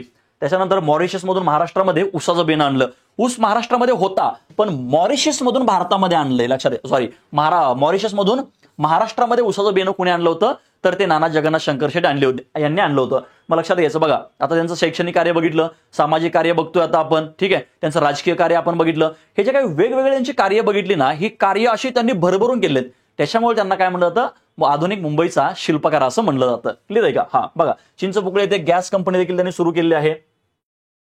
आता रेल्वेमध्ये योगदान बघा, नाना जगन्नाथ शंकर शेटे व जमशेदजी जिजीभाई यांनी 1843 ला ग्रेट ईस्टर्न रेल्वे कंपनीची स्थापना केली. बघा, ग्रेट ईस्टर्न रेल्वे कंपनीची स्थापना केली. आता बघा, जीआयपी रेल्वे जी आहे, बघा, जीआयपी रेल्वे जी आहे, ही जीआयपी रेल्वे स्थापन झाली आपल्याकडे 1849 मध्ये. पण त्याच्या अगोदर ग्रेट ईस्टर्न रेल्वे कंपनी जी आहे याची देखील यांनी स्थापना केली होती. आता लक्षात घ्यायचं, हे जे काही 1843 साल आहे, तर काही ठिकाणी लक्षात घ्या 1845 आहे, काही ठिकाणी 1842 आहे. तर तुम्ही म्हणाल की सर याचं नेमकं करायचं काय? बघा, लक्षात घ्यायचं, असले इयर लक्षात ठेवायचे नाहीत, स्किप केले तरी चालतील. मग सर तुम्ही कसं काय सांगू शकता? एकदा पीवायक्यू बघा बाळांनो, पीवायक्यू बघितल्यानंतर मग मला सांगा. ठीक आहे, आयोग अशा प्रकारचे आपल्याला इयर जे आहेत विचारत नाही. काही आपल्याकडे ऑथेंटिक इयर आहेत, त्या ऑथेंटिक इयरवरतीच आयोग आपल्याला प्रश्न विचारत असतं. किंवा जर समजा आयोगाने प्रश्न विचारलाच तर ते आयोग सरळ सरळ स्टेटमेंट देतं की 1843 साली नाना जगन्नाथ शंकर शेट व ... यांनी काय केली, ग्रेट ईस्टर्न रेल्वे कंपनीची स्थापना केली. आयोग सरळ स्टेटमेंट देतो बघा आपल्याला ते. ठीक आहे, आणि आयोगाने जे स्टेटमेंट दिलेत, बऱ्याचदा आयोगाने देखील उत्तरांच्या मध्ये वारंवार इयर चेंज करून दिलेले आहेत. बऱ्याचदा आयोगाने एकच प्रश्नावर उत्तर वेगवेगळे स्वरूपाचे दिलेले आहेत. त्याच्यामुळे आपलं कन्फ्युजन वाढू शकतं. त्याच्यामुळे अशा गोष्टींच्या वरती जास्त भर न देता जो ऑथेंटिक डेटा आहे त्याच्यावरती आपल्याला काय करायचं, लक्ष द्यायचंय. क्लिअर आहे का? 16 एप्रिल 1853 रोजी आशियातील पहिली रेल्वे धावली बघा, बोरीबंदर ते ठाणे याच्या दरम्यान. ठीक आहे, कुठं? 16 एप्रिल 1853 ला, म्हणजे मुंबई ते ठाणे 33.3 किलोमीटर होती. बघा, ती किती होती? 33.3 किलोमीटर होती. आणि लक्षात घ्यायचं, एकूण ती 45 मिनिटं धावली. बघा बाळांनो, कधी धावली होती? 45 मिनिटं धावली. ठीक आहे, आता लक्षात घ्यायचं, हे जे काही great eastern railway India company होती ना, हिच्यामध्ये एकूण 8 लोक सदस्य होते. किती होते? 8 सदस्य होते. तर त्या 8 सदस्यांमधले 2 सदस्य हे भारतीय होते आणि ते म्हणजे नाना जगन्नाथ शंकर शेटे आणि जमशेदजी जिजीभाई. आता लक्षात घ्यायचं, जमशेदजी जिजीभाई हे जे आहेत हे नाना जगन्नाथ शंकर शेट यांच्या वडिलांचे ते मित्र आहेत. आणि मग ज्यावेळेस लक्षात घ्यायचं, इंग्लंडला जाऊन आले, 1838 ला पहिल्या रेल्वेचा आविष्कार झाला, बरोबर. आणि मग नाना जगन्नाथ शंकर शेटे यांनी विचार असा केला की भारतामध्येही अशा प्रकारची रेल्वे असावी. म्हणून नाना जगन्नाथ शंकर शेटे यांनी आपला विचार कोणाला बोलून दाखवला? जमशेदजी जिजीभाई. आणि मग नाना जगन्नाथ शंकर शेटे यांच्या डोक्यामध्ये पहिला विचार आला की भारतामध्ये रेल्वे असावी, आणि ती रेल्वे भारतामध्ये आणण्यासाठी त्यांनी ही ग्रेट ईस्टर्न रेल्वे कंपनीची स्थापना केलेली आपल्याला दिसून येते. आणि पुढे नंतर 1849 ला जीआयपी म्हणजे ग्रेट इंडियन पेनिन्सुला रेल्वेची स्थापना केलेली दिसते. म्हणून नाना जगन्नाथ शंकर शेटे यांना भारतीय रेल्वेचे जनक असं म्हणतात. क्लिअर आहे का? 16 एप्रिल 1853 ला धावली बघा. एकूण ही रेल्वे धावली बाळांनो 45 मिनिटं धावली रेल्वे. किती मिनिटं? 45 मिनिटं. त्याच्यानंतर पुन्हा एकूण अंतर धावलं तिनं 33.3 किलोमीटर. ओव्हरऑल राऊंड फिगर झाला सांगितलं तर 34 किलोमीटर धावली. बरोबर आहे. सुरुवातीला देशामध्ये 400 लोकांनी प्रवास केला आणि मग पुन्हा देशामध्येच एकूण लक्षात घ्यायचं गोल्डन पास जो आहे तो नाना जगन्नाथ शंकर शेट यांना देण्यात आला. तिला एकूण 3 इंजिन होती, साहिब, सिंध आणि सुलतान. बरोबर आहे का? तर बऱ्याच गोष्टी आहेत बघा, त्या समजून घ्यायच्या बघा फक्त आपल्याला. नानाशी संबंधित असणाऱ्या संस्था बघा, the Bombay steamship navigation company, agri horticulture company, geographical society, mercantile bank central, bank of western India, या देखील त्या संस्था त्यांच्याशी संबंधित आहेत. हा एक प्रश्न विचारू शकतं. त्याच्यानंतर पुन्हा संस्कृत कॉलेज, डेक्कन कॉलेज, 1857 साली मुंबई विद्यापीठ, जे स्कूल. बघा काय झालं की नाना जगन्नाथ शंकर शेट यांनी ब्रिटिश पार्लमेंटला सांगितलं की लंडनच्या धर्तीवरती भारतामध्ये पण काही विद्यापीठं असावीत. आणि मला लक्षात घ्यायचं, भारतामध्ये विद्यापीठ स्थापन झाली विद्यार्थी मित्रांनो 1854च्या ऊडच्या खलित्यानुसार. बरोबर. मग या ऊडच्या खलित्यामध्ये ज्या काही शिफारसी आल्या त्या कुठून आल्या बाळांनो? तर त्या आल्या ब्रिटिश पार्लमेंटकडून. कारण ब्रिटिश पार्लमेंटला काय केलं होतं, नाना जगन्नाथ शंकर शेट यांनी अर्ज केला होता आणि मग ब्रिटिश पार्लमेंटने त्यांची ती मागणी लक्षात घेतली आणि मग पुन्हा ज्यावेळेस 1854ला ऊडचा खलिता निर्माण करण्यात आला किंवा ऊडच्या अध्यक्षतेखाली ते काही सर्व भारतामधले एज्युकेशन सिस्टीम बनवण्यात आली होती, तेव्हा तिच्यामध्ये काय करण्यात आलं होता की विद्यापीठ म्हणजे भारतातल्या एकूण 3 विद्यापीठांचा समावेश करण्यात आला होता बघा. कुठले कुठे झाले मग त्याच्यामध्ये? बॉम्बे, मद्रास आणि कलकत्ता या 3 ठिकाणी विद्यापीठांची स्थापना झाली बघा. त्याच्यामुळे कधी आपल्याला कधी म्हणण्यापेक्षा काही ठिकाणी असं आहे की भारतातील विद्यापीठाचे जनक म्हणून नाना जगन्नाथ शंकर शेट यांना ओळखलं जातं. ठीक आहे. आता याच नाना जगन्नाथ शंकर शेट यांनी स्थानिक स्वराज्य संस्था देखील असाव्यात असं सांगितलं होतं आणि मग त्याच मागण्या लॉर्ड रिपनद्वारे भारतामध्ये राबवण्यात आल्या. त्याच्यामुळे स्थानिक स्वराज्य संस्थेचा भारतीय जनक म्हणून नाना जगन्नाथ शंकर शेट यांना ओळखलं जातं. आला का विषय लक्षात? बघा किती खतरनाक किती असं आहे. फक्त काय पाहिजे? माहिती पाहिजे. म्हणून मी तुम्हाला सांगतो की आजपर्यंत तुम्ही काही गोष्टी ऐकल्या असतील किंवा नसतील, त्याच्यामुळे तुम्हाला जिथं समाज सुधारकांचं लेक्चर ऐकायला मिळेल ते तुम्ही बिंदासपणे ऐकत चला. पण एखाद्या समाज सुधारकांच्या बद्दल प्रमाणाच्या बाहेर आपल्याला माहिती असणं आवश्यक नाही. नसेल तर मग काय होऊ शकतं? कन्फ्युजन ही कन्फ्युजन है, सोल्युशन का पता नाही, अगरबत्तियां खाक हो गई, गॉड तो फिर भी दिखा नाही, असं काहीतरी व्हायचं ते. ठीक आहे. त्याच्यामुळं प्रमाणाच्या बाहेर नॉलेज असणं हे देखील कधी धोकादायक असतं. आला का विषय लक्षात? आणि प्रमाणाच्या कमी पण ज्ञान असणं हे देखील धोकादायक असतं. त्याच्यामुळं लमसम एकदम लिमिटेडमध्ये आपण जायचंय, पद घ्यायचंय. यावर्षी गुलाल नक्की आपलाच आहे. ओके. विजयी भव, यशस्वी भव. चला. 1857ला मुंबई विद्यापीठ स्थापन केलं बघा. त्याच्यानंतर जे स्कूल ऑफ आर्टची त्यांनी स्थापना केली. रॉयल एशियाटिक सोसायटी स्थापना केली. Deccan vernacular society, school of industries याची पण स्थापना केली बघा. कशासाठी केलं? युरोपमधील साहित्याचं देशी भाषेत रूपांतर करण्यासाठी. म्हणजे पाश्चिमात्य तत्वज्ञान भारतीय लोकांना कळावं, भारतीय लोकांच्या मध्ये अवेअरनेस निर्माण व्हावा, जागरूकता निर्माण व्हावी म्हणून याची स्थापना केली बघा. त्याच्यानंतर गव्हर्नमेंट सेव्हिंग बँक चीन व इंग्लंड या शाखेचे ते काय सदस्य देखील आपल्याला दिसून येतात. त्याच्यानंतर बघा बादशाह थिएटर जे होतं. आता हे बादशाह थिएटर काय होतं बघा.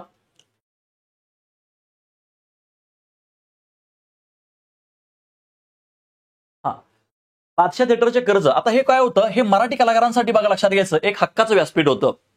पण हे कर्जामध्ये बुडालं असल्यामुळं मराठी जे काही नाटक मंडळी आहेत किंवा मराठी असणारे जे काही नाट्य कलाकार आहेत यांच्यावरती काय झाली? गदा आली होती. ठीक आहे. म्हणजे जीवन मरणाचा प्रश्न चालू होता कारण त्याच ठिकाणी सगळे शो वगैरे व्हायचे आणि मग कर्जामध्ये हे बादशाह नाट्य मंदिर जे आहे हे कर्जामध्ये बुडलं होतं आणि मग या बादशाह थिएटरचं कर्ज फेडून मराठी नाटकांसाठी बादशाह थिएटर त्यांनी काय केलं? पुन्हा खुलं केलं.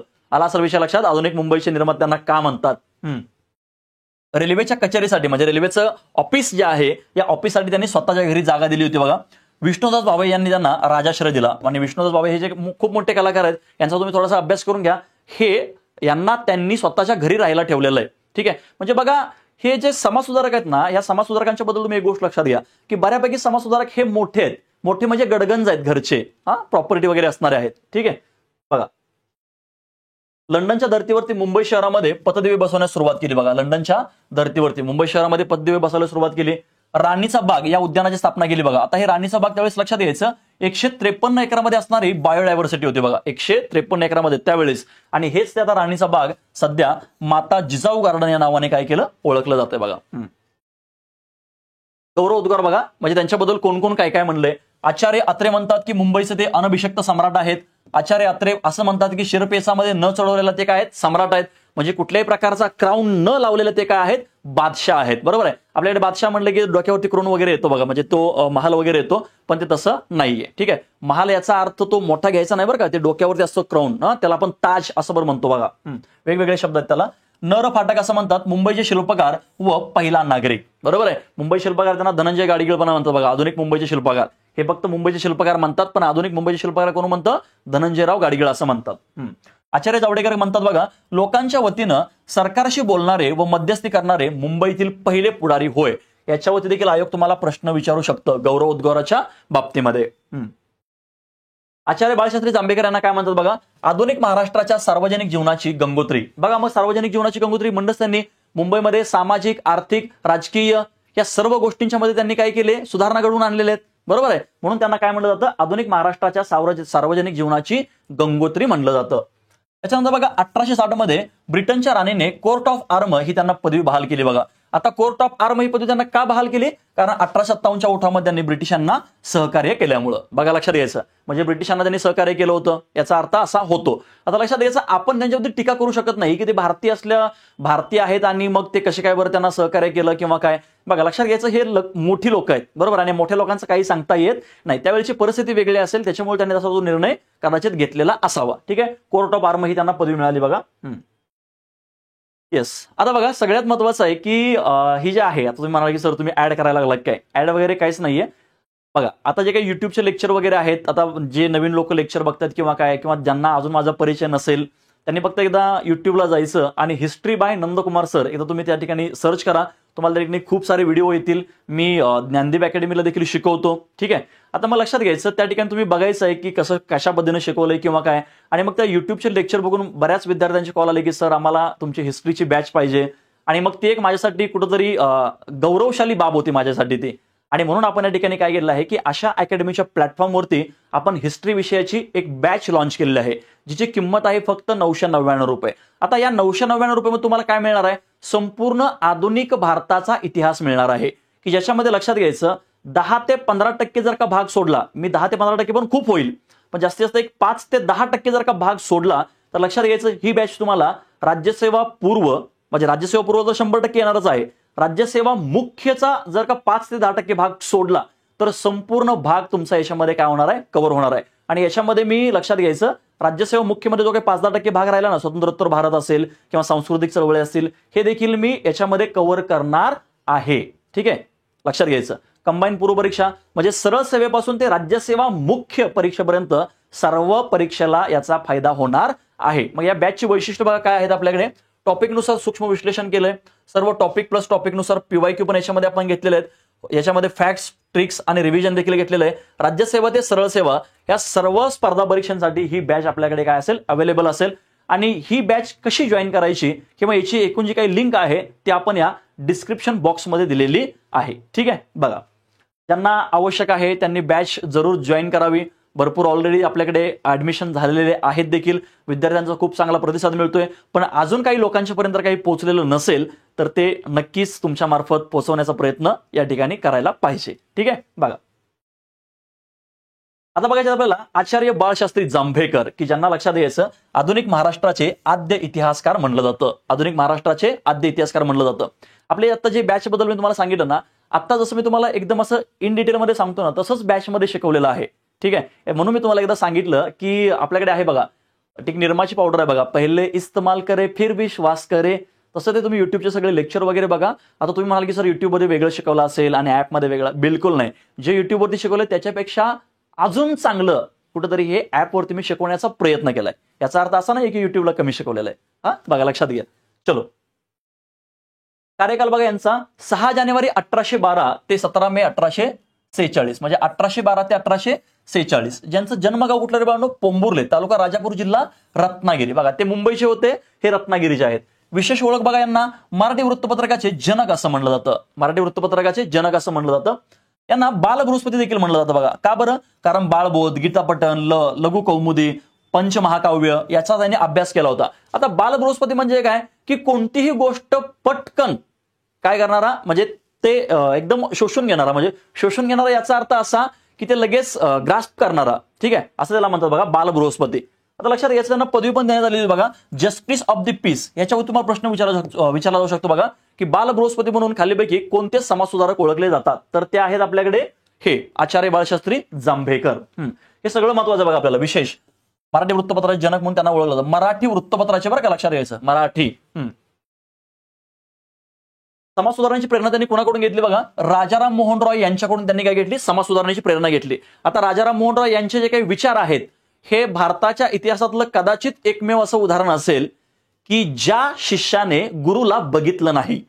बघा, भारताच्या इतिहासातील हे असं एकमेव उदाहरण असू शकतं. याच्या पलीकडे असेल तर मला माहिती नाही, पण असं मला वाटतं की एखादं एकमेव असं उदाहरण असू शकेल की ज्याच्यामध्ये शिष्याने गुरुला पाहिलेलं नाही.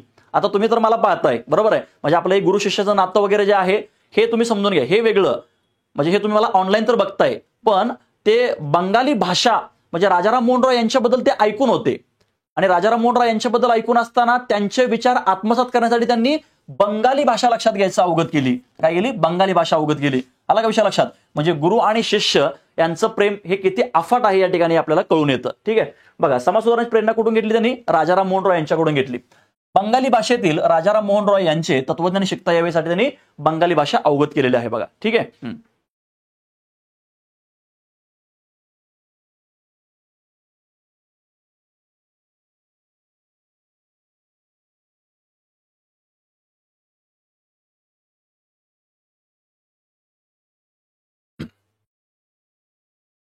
बघा, स्त्री शिक्षणाचे पहिले पुरस्कर्ते म्हणलं जातं त्यांना.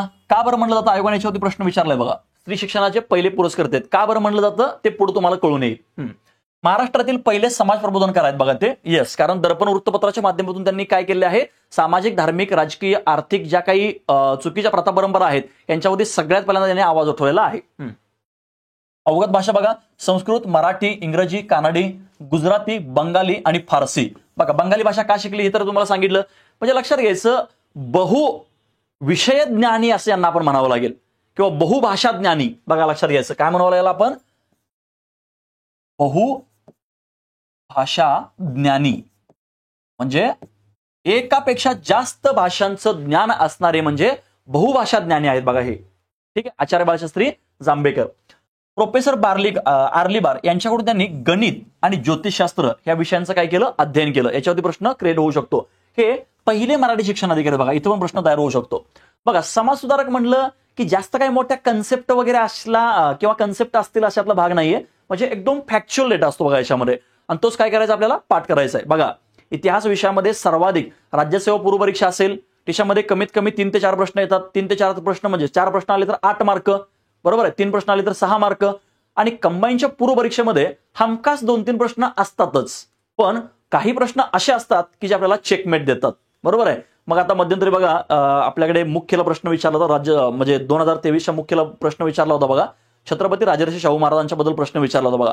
आयोगाने जर का असे काही म्हणजे अघटित प्रश्न आपल्याला विचारले की जे आपल्या मेंदूच्या सेन्सरच्या बाहेर आहेत, तर असे प्रश्न सरळ स्किप करायचे. आपल्याला यश कधी कधी काहीतरी सोडून देणं देखील मिळतं, लक्षात घ्या. समजा तुम्ही तो प्रश्न सोडवला आणि समजा तुमचा 0.25 मार्क गेला, आणि जर समजा तुमचा 0.25 किंवा 0.50 जर का तुमचा मार्क गेला तर तुम्हाला कसं वाटेल सांगा बरं? सुरुवातीला आपल्याकडे असायचं 0.75 जर का स्कोर असेल तर त्याचा 1 करायचा, पण आता तसं नाही. 0.75 असेल तर 0.75च ठेवलं जातं. ठीक आहे का? बघा, लक्षात घ्या. त्याच्यामुळं आपल्याला एक मार्क या ठिकाणी महत्वाचा आहे आणि ते आपल्यासाठी महत्वाचा पण आहे. येतो विषय लक्षात? चलो,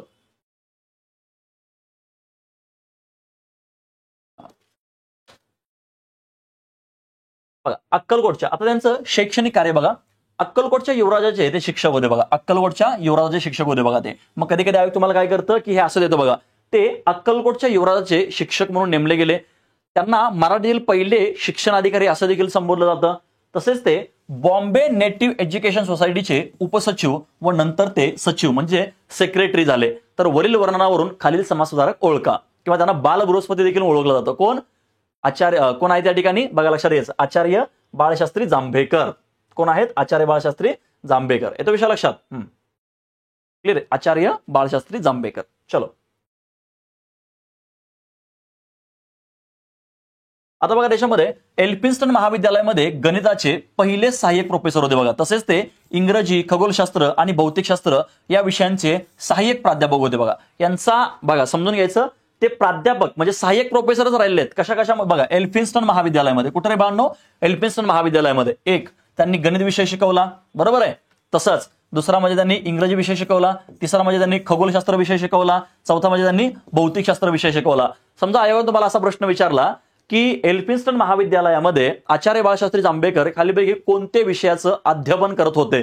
तर त्या लक्षात घ्यायचं, गणित, इंग्रजी, खगोलशास्त्र आणि भौतिकशास्त्र. ठीक आहे, हे चारच आपल्याला लक्षात ठेवणं गरजेचं आहे.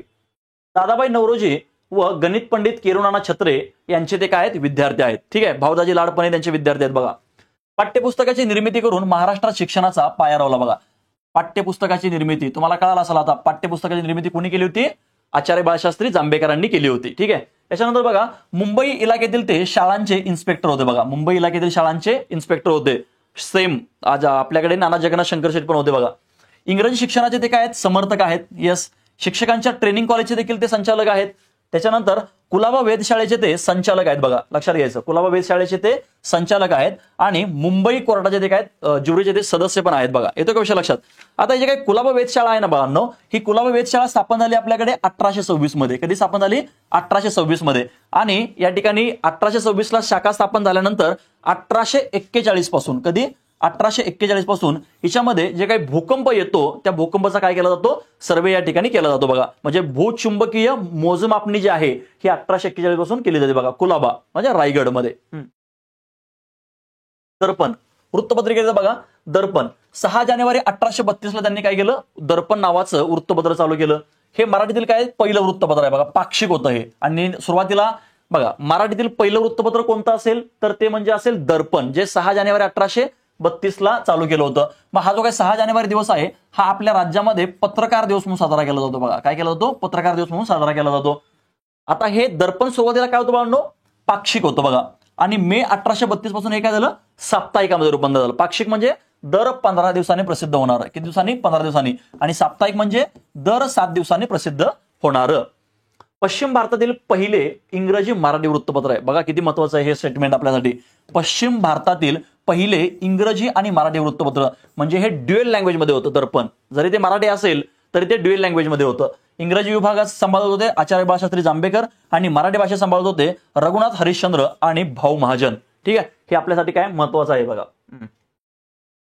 भारतीयांनी सुरू केलेलं पहिलं नियतकालिक बघा, हे भारतीयांनी सुरू केलेलं पहिलं नियतकालिक आहे. भारतीयांनी बरेच वृत्तपत्र चालू केले असतील, पण भारतीयांनी सुरू केलेलं जे नियतकालिक आहे जे ठराविक दिवसानंतर प्रसिद्ध होतं. मग किती दिवसांनी होऊ शकतील? मग 20 दिवस, 25 दिवस, 30 दिवस, त्याला काही तसं लिमिट नाही. एक पण ठरलेलं असतं. 30 दिवसानंतर, 40 दिवसानंतर, 50 दिवसानंतर, किती दिवसानंतर ते ठरलेलं असतं. भारतीयांनी सुरू केलेलं पहिलं नियतकालिक आहे. भाऊ महाजनांची मदत घेतली बघा या ठिकाणी. मग भाऊ महाजन म्हणजे कोण रे बाळांनो? गोविंद विठ्ठल कुंटे. म्हणजे दर्पण चालू करण्यासाठी कोणाची मदत घेतली? भाऊ महाजन. भाऊ महाजनच्या ऐवजी जर का तुम्हाला असं विचारलं की दर्पण आचार्य बाळशास्त्री जांभेकरांनी 6 जानेवारी 1832 रोजी दर्पण वृत्तपत्राची स्थापना केली व हिच्यामध्ये हे गोविंद विठ्ठल कुंटे यांची मदत घेतली. वाक्य बरोबर आहे का चुकीचं आहे? बरोबर आहे. गोविंद विठ्ठल कुंटे म्हणजेच भाऊ महाजन. विषय काय होता बघा याचा?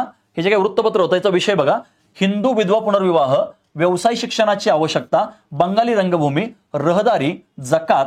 ठीक आहे, हे याचे विषय होते बघा. आता व्यवसाय शिक्षण, हिंदू विधवा पुनर्विवाह, आला का विषय लक्षात? स्त्री शिक्षणाचे पहिले पुरस्कार त्यांना का म्हणलं जातं? पुढे आता बघायचं आपण की त्यांनी पुनर्विवाहाबद्दल स्टेटमेंट केलंय, अजून त्यांनी शिक्षणाबद्दल पुढे स्टेटमेंट केलेले आहेत. आणि स्त्रियांच्या बद्दल दर्पण वृत्तपत्रातून सगळ्यात पहिल्यांदा प्रकाश त्यांनी टाकला. शिक्षण असेल, मग त्याच्या वेगवेगळ्या प्रथा परंपरा असतील. ठीक आहे, या सर्वांच्यावर त्यांनी प्रथम प्रकाश टाकला, म्हणून त्यांना काय म्हणलं जातं की स्त्री शिक्षणाचे पहिले पुरस्कर्ते असं म्हणलं जातं. आयोगाने प्रश्न विचारला होता बघा. मग आपल्याला असं वाटतं की त्याच्यामध्ये महात्मा फुले पण होते. मग आपल्याला असं वाटतं की नाही, महात्मा फुलेंनी शाळा स्थापन केली असेल. बिलकुल नाही. महात्मा फुलेंच्या अगोदर देखील स्त्रियांच्यासाठी या ठिकाणी कार्य करणारे समाजसुधारक आहेत. ठीक आहे, फक्त मुलींसाठी शाळा स्थापन करणारे कोणी नव्हतं आणि म्हणून ते जे क्रेडिट आहे ते कोणाकडे जातं? आपल्या महात्मा फुले यांच्याकडे जातं. ठीक आहे, बघा या वृत्तपत्राची मेसेंजर प्रेसमध्ये छपाई केली जायची. कावसजी करसेटजी नावाच्या पारशी गृहस्थाने रघुनाथ हरिश्चंद्र या नावाच्या गृहस्थाकरिता काय केला होता? हा छापखाना तयार केला बघा. मेसेंजर जो छापखाना आहे तो 26 जून 1840 ला शेवटचा अंक प्रसिद्ध झाला बघा, की ज्याच्यामध्ये लास्ट फेअरवेल संपादकीय लेख लिहून निरोप घेतला बघा. लास्ट फेअरवेल नावाचं एक संपादक लिहिलं त्या दर्पण वृत्तपत्रामध्ये आणि हे वृत्तपत्र 1840 ला बंद पडलं. म्हणजे लक्षात घ्यायचं, दर्पण वृत्तपत्राचा एकूण कालावधी किती रे बाळांनो? 1832 ते 1840 असा एकूण याचा काय कालावधी आहे बघा. त्याच्यानंतर बघा, नंतर limited service gadget and literary Chronicle या पत्रामध्ये काय केलं? हे विलीन करण्यात आलं. त्याच्यानंतर बघा दिग्दर्शन यांनी चालू केलं 1840 मध्ये. दिग्दर्शन 1840 मध्ये. स्वरूप कसं होतं? शैक्षणिक होतं. बघा आता लक्षात, आता येईल विषय लक्षात तुमच्या, की स्त्री शिक्षणाचे पुरस्कार त्यांना का म्हणतात. आधुनिक भौतिकशास्त्र, रसायनशास्त्र, व्याकरण, गणित हे काय केलं जायचं, याच्यामध्ये शिकवलं जायचं. आला विषय लक्षात. आणि खास करून महिलांच्या सबलीकरणावरती भर देण्यात आला होता, म्हणून यांना स्त्री शिक्षणाचे पुरस्कर्ते असं म्हणलं जातं, पहिले पुरस्कर्ते. दिग्दर्शनच्या प्रस्तावनेतील लेखामुळे गव्हर्नर सर जेम्स कार्नक यांनी 1840 मध्ये त्यांना जस्टिस ऑफ द पीस ही काय केली, पदवी प्रदान केली. बघा आता तुम्ही काय करायचं, की एक यादीच बनवायची. समजा आयोगाने तुम्हाला असा प्रश्न विचारलाच भविष्यामध्ये, की खालीलपैकी कोणत्या समाजसुधारकांना जस्टिस ऑफ द पीस ही पदवी देण्यात आली होती, असा प्रश्न विचारला तर मग मात्र आपली तारांबळ उडू शकते. त्याच्यामुळं आपल्याला काही माहिती असणं गरजेचं आहे. त्याच्यामुळे कुठेतरी लिहून ठेवायचं.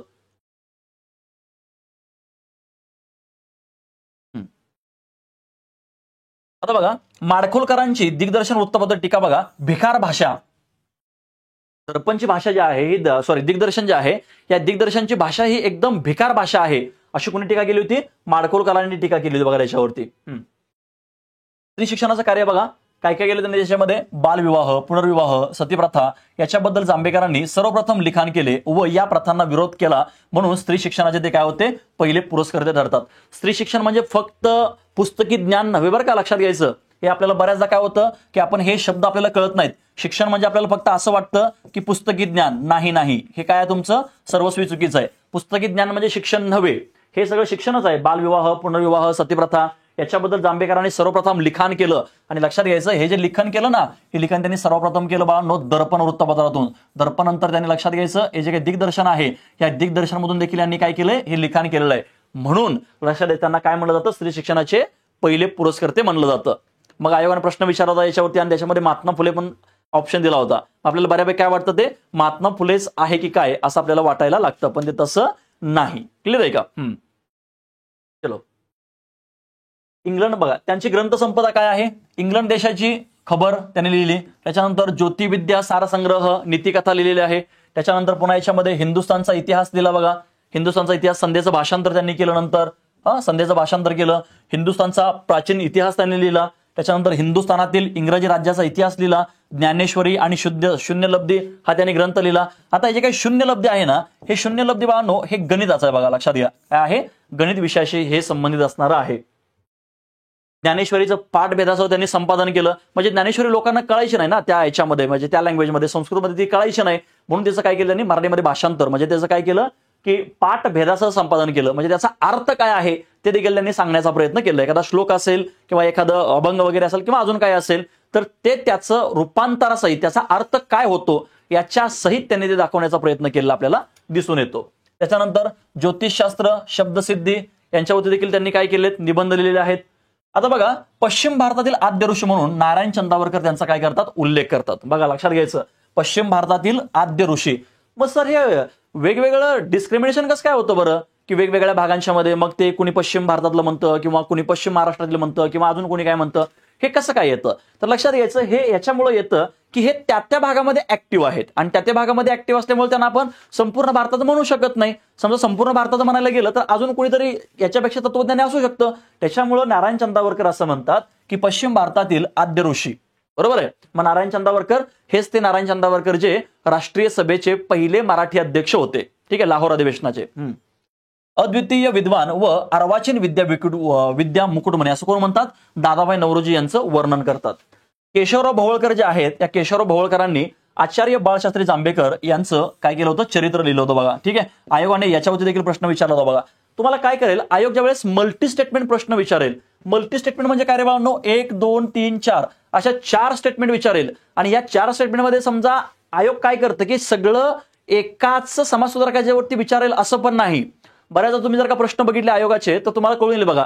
एक स्टेटमेंट कुठेतरी आचार्य बाळशास्त्री जांभेकरांच्यावरती असतं, एक कुठेतरी दादाभाई नौरोजींच्यावरती असतं, एक कुठेतरी लगेच महात्मा फुलेंच्यावरती असतं. असं ज्यावेळेस आपल्याला प्रश्न विचारताना आयोग त्यावेळेस आपला गोंधळ उडतो. त्याच्यामुळं हे जे आहे हे एवढंच जरी केलं तरी येणाऱ्या सर्व पूर्व मुख्य परीक्षांना तुम्हाला 100% फायदा होणार आहे, म्हणजे आहेच. त्याच्यानंतर बघायचं आपल्याला नेक्स्ट भाऊदाजी लाड. कारण बघायचं आपल्याला भाऊदाजी लाड बघायचे आहेत. बघा काय आहे ना की याच्यामध्ये कन्सेप्ट काहीच नाहीयेत. बरोबर आहे का, याच्यामध्ये कन्सेप्ट काहीच नाहीयेत. आता जर कन्सेप्ट असत्या तर त्या आपण समजून घ्यायला आपल्याला जास्त वेळ लागला असता, पण कन्सेप्ट याच्यामध्ये काहीच नाहीयेत. फॅक्च्युअल डेटा जो आहे तो आपल्याला तेवढा महत्वाचा आहे. बघा मी तुम्हाला वारंवार पुन्हा एकदा सांगतोय की याच्यामध्ये वाचण्यासारखं खूप काही आहे, पण ते सर्वच्या सर्व तुमच्या उपयोगाचं आहे का? उपयोगाचं आहे का? नाहीये. एकदा चांगलं पद घ्या, निवांत वाचत बसा, काही अडचण नाही. सध्या गरज आहे ती आपल्याला पदाची, बरोबर आहे. आई वडील डोळे लावून बसलेले आहेत, माझा पोरगा माझी पोरगी, बरोबर. आता ज्याही ठिकाणी तुम्ही हे लेक्चर बघत असाल त्यांनी फक्त डोक्यामध्ये एवढाच विचार आणा की मी जे आत्ता बोलतोय त्या क्षणी तुम्हाला तुमच्या आई वडिलांचे डोळे आणि आई वडिलांचे पाय, खास करून शेतकरी आई वडिलांचे पाय डोळ्यासमोर आणायचे, पायाला भेगा पडलेले आहेत. ते तुमची वाट बघतात की माझा पोरगा आणि माझी पोरगी कधी अधिकारी होईल. आला विषय लक्षात. त्याच्यामुळं आपल्याला काय करायचं, जेवढं इम्पॉर्टंट आहे तेवढंच आपल्याला या ठिकाणी करणं गरजेचं आहे. आला विषय लक्षात. डॉक्टर भाऊदाजी लाड बघूया. मित्रांच्या मध्ये यांना भाऊ या नावानं प्रसिद्ध होते बघा. आता भाऊदाजी लाड यांचं मूळ नाव काय आहे? रामचंद्र विठ्ठल लाड. बघा मागाशी आपण काय बघितलं? भाऊ महाजन बघितलं. आता कोण बघतोय आपण? भाऊदाजी लाड बघतोय, बरोबर आहे का? मग हे असं काय असतं ना की वेगवेगळे नावं असतात बघा, ठीक आहे. वेगवेगळी नावं असतात. मग टोपण नावावरती आयोग तुम्हाला प्रश्न विचारतं, कधी कधी आयोग तुम्हाला थेट प्रश्न विचारतं. हे देखील आपल्याला महत्वाचं आहे. रामचंद्र विठ्ठल लाड यांचं काय मूळ नाव आहे? प्रश्न विचारला जाऊ शकतो. कार्यकाल 1822 ते 1874. जे काय तुम्ही समाज सुधारक बघायला गेला ना तर हे जवळपास समकालीन आहेत. समकालीन म्हणजे काय रे बाळांनो? बघा आता काय झालं की नंदकुमार समाज सुधारक झाला, तर नंदकुमारच्या कार्यापासून प्रेरित होऊन अजून चार लोक तयार होतील. त्या 4 लोकांच्या पासून प्रेरणा घेऊन अजून 4 लोक तयार होतील. आणि या ठिकाणी जी काही प्रेरणा आहे ही प्रेरणा एकापासून दुसऱ्या व्यक्तीकडे गेलेली आहे आणि त्यातूनच या समाज सुधारकांची एकूण लिंक तयार झालेली आपल्याला दिसून येते. कार्यकाल बघा 7 सप्टेंबर 1822 ते 31 मे 1874. जन्मगाव कुठला यांचा? मांजरे, गोवा, बरोबर. आला का पुन्हा कोकणामध्ये? बघा आताही तिसरे आपल्याकडे समाज सुधारकाचे एक कोकणातले आहेत. मूळ गाव कुठलं बघा यांचं? पोरसे, तालुका पेडणे, गोवा. प्रचंड आर्थिक तणावाखाली पक्षाघाताने यांचं निधन झालं बघा. मग आपल्याकडे पक्षाघात हा महात्मा फुलेंना पण झाला होता. पक्षाघात म्हणजे इंग्लिशमध्ये ज्याला आपण पॅरालिसिस असं म्हणतो बघा, ठीक आहे. हा हे जे स्टेटमेंट आहे ना, हे स्टेटमेंट देखील बऱ्याचदा आपल्याला काय करू शकतं? घोळ घालू शकतं बघा आपल्याला. हा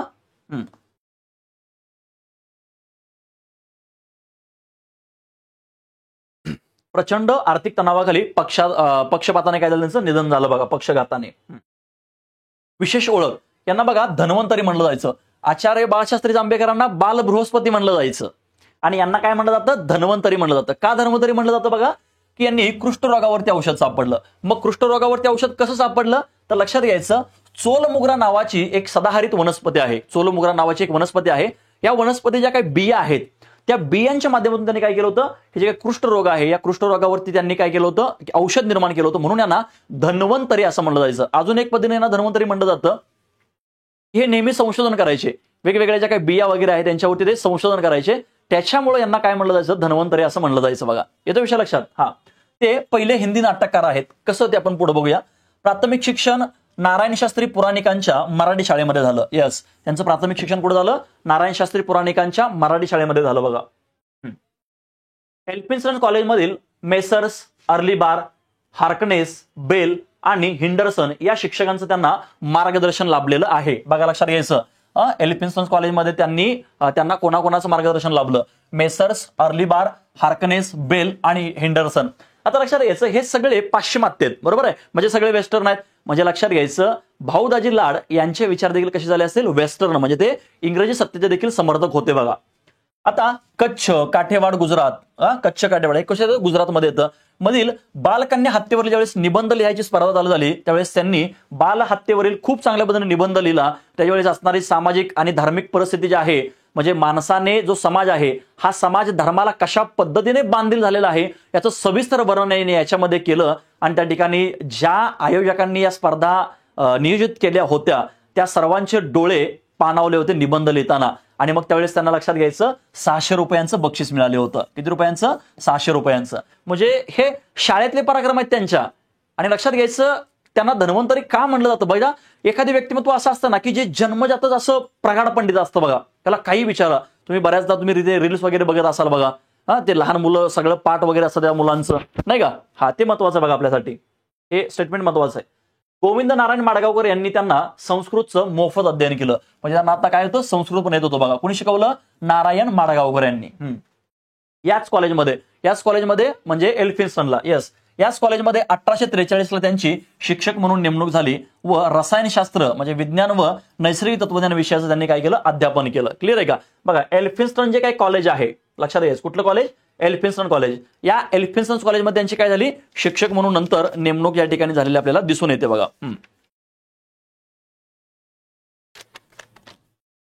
ठीक आहे, बघा 1843 ला शिक्षक म्हणून नेमणूक झाली. मग एल्फिन्स्टन महाविद्यालयामध्ये ते कोणते विषय शिकवत, एल्फिन्स्टन महाविद्यालयामध्ये, तर लक्षात घ्यायचं रसायनशास्त्र आणि तत्वज्ञान, नैसर्गिक तत्वज्ञान, ज्याला आपण काय म्हणतो, नॅचरल फिलॉसॉफी ज्याला आपण म्हणतो बघा. ठीक आहे, हे महत्वाचं आहे. आता काय करायचं, बऱ्याच आपल्याला कळत नाही की कोण कुठल्या कॉलेजमध्ये कोण कुठल्या शाळेमध्ये काय विषय शिकवत होते समाज सुधारकांच्या बद्दल, आपल्याला कळत नाही. आपण काय करायची, सरळ एक यादी बनवायची. काय करायची, सरळ एक यादी बनवायची आणि ती यादी किंवा एक छोटासा तक्ता बनवायचा, चार्ट बनवायचा आणि तो आपल्या डेस्कवरती लावून ठेवायचा. बघा लक्षात घ्यायचं, इतिहासामध्ये सर्वाधिक मार्क मिळवून देणारा पूर्व आणि मुख्य परीक्षेला घटक जर का कोणता असेल तर तो म्हणजे समाज सुधारक. ठीक आहे. ग्रँट मेडिकल कॉलेजमधून त्यांनी 1851 ला GGMC ही पदवी घेऊन डॉक्टर झाले आणि याच कॉलेजमध्ये त्यांनी ग्रंथपालाची देखील काही नोकरी केली होती बघा. येस, ग्रँट मेडिकल कॉलेज, बरोबर आहे. ग्रँटच्या नावाखाली आचार्य बाळशास्त्री जांभेकरांनी काय केली, त्याची स्थापना केली आपल्याला दिसून येते बघा. ठीक आहे, बघितलं होतं बघा आपण ते. पदवी घेऊन डॉक्टर झाले आणि याच कॉलेजमध्ये त्यांनी ग्रंथपालाची नोकरी केली. म्हणजे ज्या कॉलेजमध्ये ग्रंथपालाची नोकरी केली त्याच कॉलेजमधून ते डॉक्टर झाले बघा. म्हणजे किती अभिमानास्पद गोष्ट आहे. पॅरिस शिष्यवृत्ती मिळवून त्यांनी वैद्यकशास्त्रामध्ये पदवी मिळाली बघा. म्हणजे मेडिकल, कुठली शिष्यवृत्ती, पॅरिस शिष्यवृत्ती मिळवली आणि मग त्यांनी मेडिकलमध्ये आपलं ग्रॅज्युएशन पूर्ण केलं आपल्याला दिसून येतं. Medical. Student literary and scientific सोसायटीचे ते पहिले भारतीय अध्यक्ष होते बघा. मी तुम्हाला सांगितलं होतं बघा, आचार्य नाना जगन्नाथ शंकरशेठ यांच्यामध्ये की student literary and scientific society, बरोबर आहे. हिचा उद्देश काय होता बाळांनो, हिचा उद्देश होता की भारतीय लोकांच्या मध्ये किंवा तरुणांच्या मध्ये किंवा विद्यार्थ्यांच्या मध्ये वैज्ञानिक दृष्टिकोन जागृत ठेवणं, की ज्यांना नवनवीन तत्वज्ञान वगैरे जे आहे विज्ञानाबाबतचं त्यांना माहिती पाहिजे, यासाठी ते पहिले अध्यक्ष आहेत बघा. त्यांना धन्वंतरी का म्हणतात बघा, कुष्ठरोगावरती खाष्ट कवट बियांच्या पासून, बघा कवट बिया कुठली वनस्पती होती बाळांनो, ती सांगा बरं मला. तर ती वनस्पती होती बघा, लक्षात घ्यायचं, चोल मुगरा नावाची वनस्पती आहे. या चोल मुगरा वनस्पतीचे जे काही बिया आहेत त्या बियांच्या पासून त्यांनी काय केलं, औषध तयार केलं व ते सतत विविध वनस्पतीवरती प्रयोग करून औषध बनवत, म्हणून लोक त्यांना धन्वंतरी म्हणत बघा. काय म्हणतात ना, धन्वंतरी. जर का तुम्ही पिक्चर जुने जर का पिक्चर बघितले असतील, खास करून छत्रपती शिवाजी महाराजांच्या जर का मालिका वगैरे तुम्ही बघितल्या असतील किंवा जुने पिक्चर बघितले असतील तर त्याच्यामध्ये ते वैद्य येतो बघा, वैद्य, आणि तो झाडपाला वगैरे घेऊन येतो बघा पिक्चरमध्ये, ते आपल्याला बघायला भारी वाटतं. बॉम्बे असोसिएशन ते पहिले सरचिटणीस आहेत बघा, भाऊदाजी लाड. बॉम्बे असोसिएशनचे ते पहिले सरचिटणीस आहेत. मग मला सांगा, हे सरचिटणीस आहेत बॉम्बे असोसिएशनचे, कधी झाली बॉम्बे असोसिएशन, 26 ऑगस्ट 1852 ला. मग मी तुम्हाला सांगितलं होतं बघा. मग हे सरचिटणीस आहेत, तर लक्षात घ्यायचं हे अध्यक्ष कशाचे होते रे बाळांनो, अध्यक्ष कशाचे होते, ईस्ट इंडिया असोसिएशन, जी 1866 ला स्थापन झाली ती. नंतर 1869 ला त्याची मुंबईला शाखा स्थापन झाली. त्या मुंबईच्या ईस्ट इंडिया असोसिएशनच्या शाखेचे ते अध्यक्ष होते. म्हणजे भाऊदाजी लाड चिटणीस कशाचे होते आणि अध्यक्ष कशाचे होते, याच्यावरती आपला प्रश्न विचारू शकतं. भारतासाठी एक संविधान तयार करण्याची याचिका तयार केली व ती याचिका म्हणजे भारतीय स्वातंत्र्याच्या इतिहासातील पहिले पान होय. त्याला आपण सरळ असं म्हणू शकतो की सगळ्यात पहिल्यांदा भारतासाठी एक स्वतंत्र संविधान असावं, अशी जर का पहिल्यांदा मागणी कुणी केली असेल तर ती म्हणजे भाऊदाजी लाड. आता कधी यांना डॉक्टर देखील असं म्हणलं जातं बरं का, डॉक्टर भाऊदाजी लाड असंही म्हणलं जातं. क्लिअर आहे का? भारतासाठी एक संविधान तयार व्हावं, ठीक आहे, हा, म्हणजे भारतासाठी संविधान असावं अशी पहिल्यांदा मागणी कुणी केली होती, भाऊदाजी लाड यांनी केलेली आहे.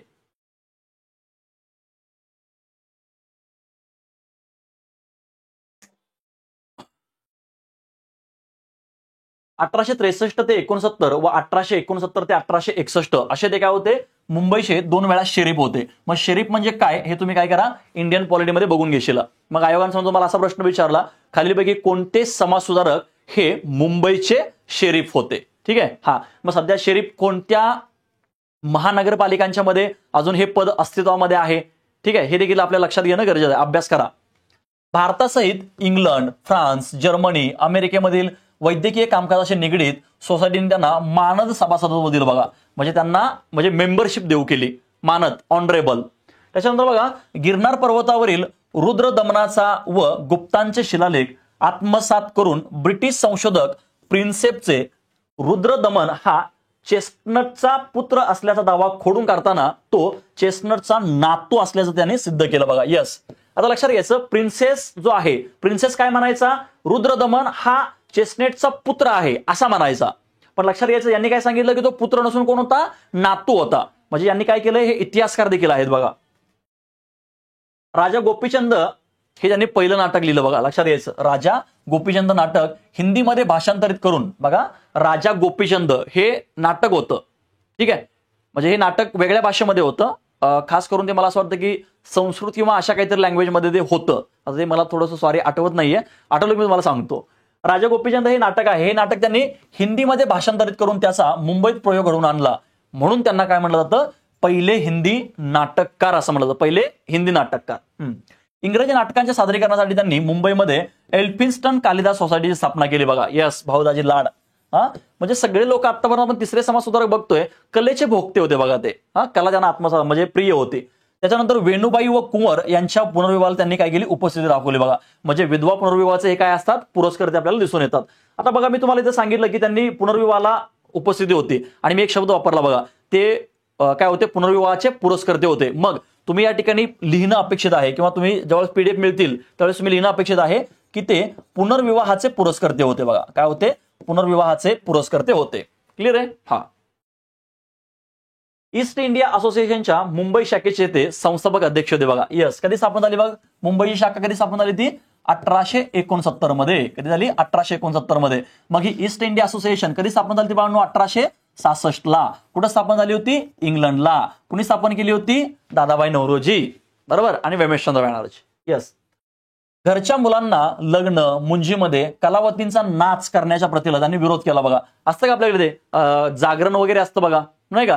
म्हणजे ते काय झालंय की आता बिझनेसच झालेला आहे बघा, लक्षात घ्या. तर ते जे काही चुकीचं आहे, म्हणजे त्याच्यामध्ये ज्या काही स्त्रिया वगैरे नाचतात किंवा ज्या हातामध्ये पैसे घेऊन वगैरे नाच करतात, किंवा वाघ्या मुरळी ही जी काही प्रथा आहे, मुरळी ही जी काही प्रथा आहे, हिच्यावरती देखील भाऊदाजी लाड यांनी टीका केली आपल्याला दिसून येते.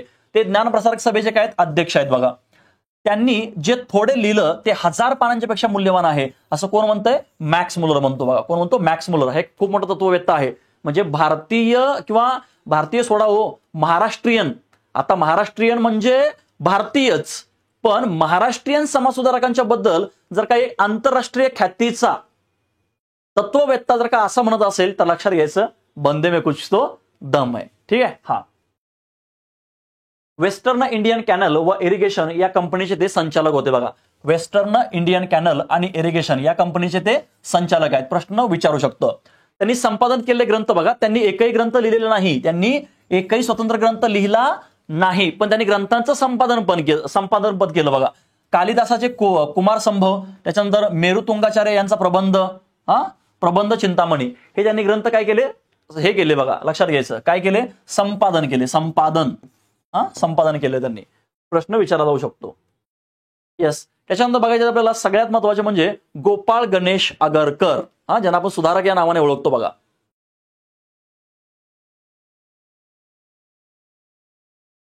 काय ओळखतो आपण त्यांना, सुधारक या नावाने ओळखतो बघा. लक्षात घ्यायचं, गोपाळ गणेश आगरकर, सुधारक.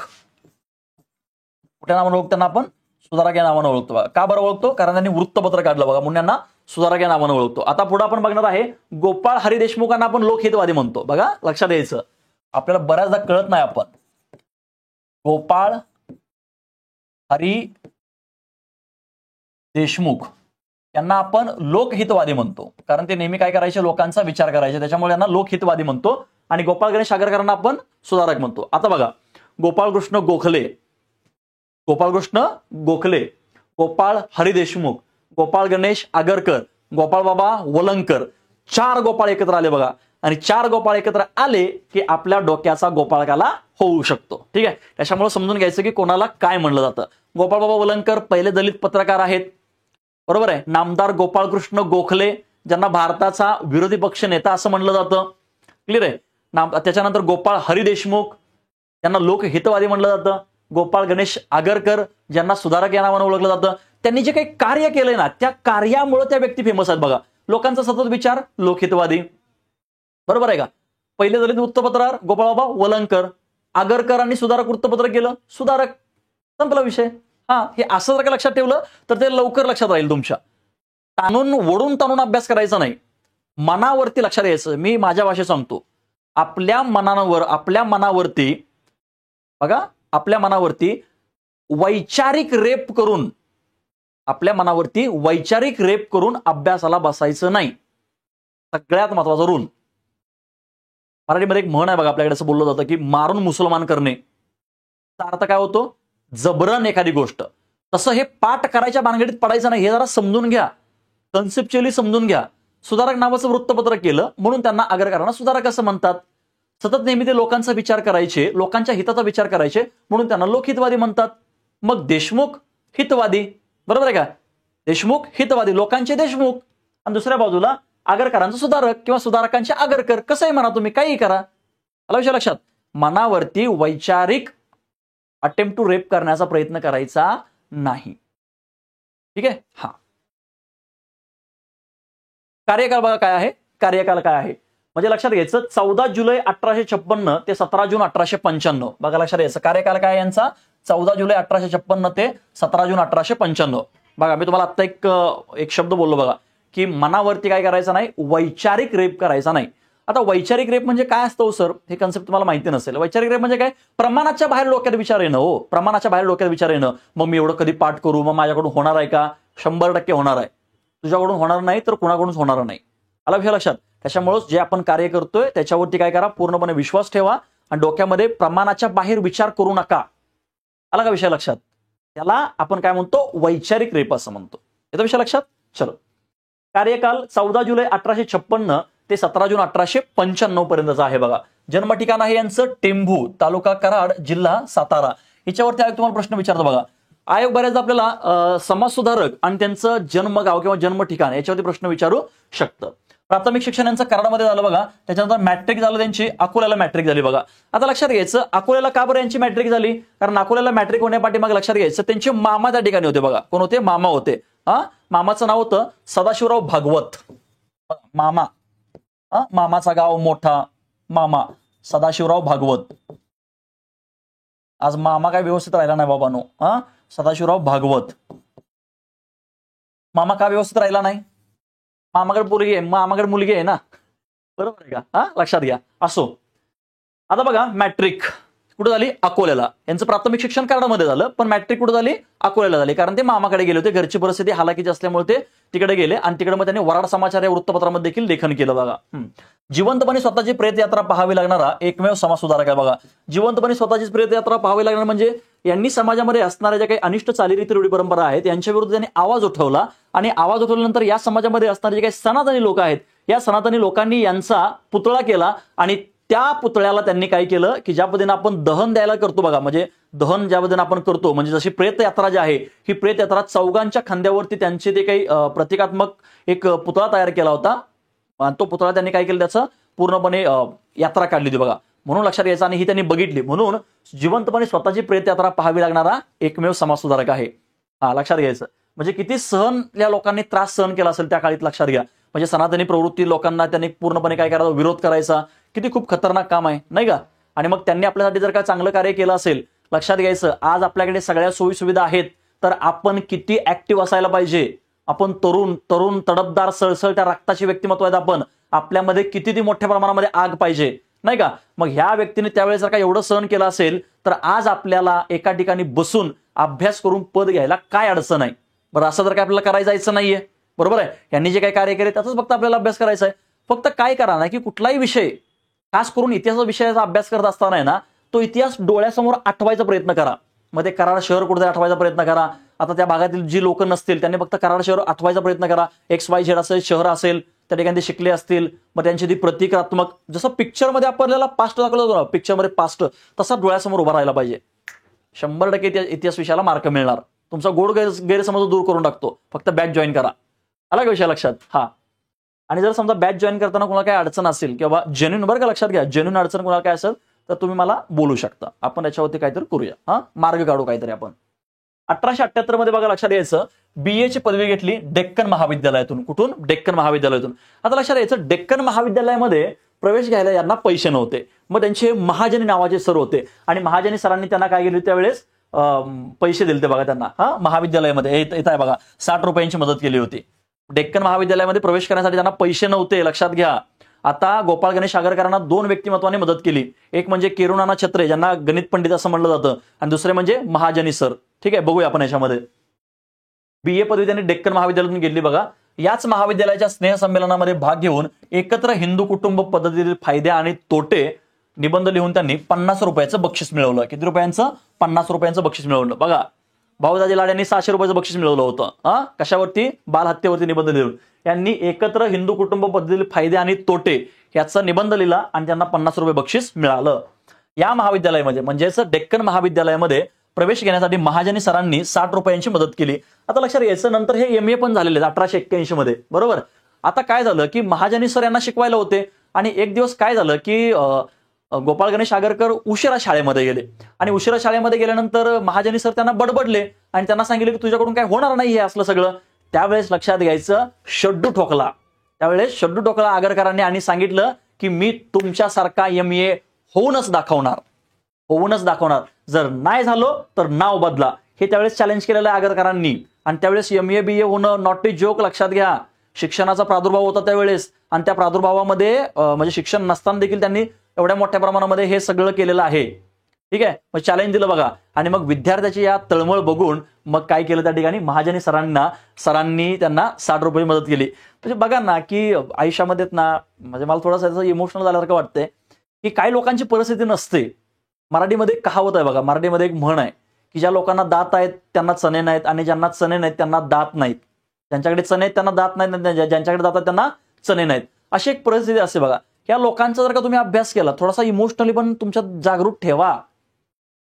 ज्या व्यक्तीला ते फक्त डोळ्यासमोर आणा, जर आज आपल्याकडे पैसे नसतील तर आपली काय परिस्थिती होऊ शकते. मग आपला आईबाप जो पैसे पाठवतो ना, त्याचं चीज करा. या लोकांना शिकायला पैसे नव्हते. आज तुम्ही तुमच्या अभ्यासिकेमध्ये बसून, एसीत बसून तुम्ही अभ्यास करताय. एसी अभ्यासिका लागते तुम्हाला, बरोबर आहे. तुम्हाला 800 900 500 400 रुपयाची अभ्यासिका लागत नाही, आणि तेवढ्या का 500 800 रुपयाच्या अभ्यासिका पण नाहीत म्हणा, सरासरी 1000 रुपयाचं आहेत.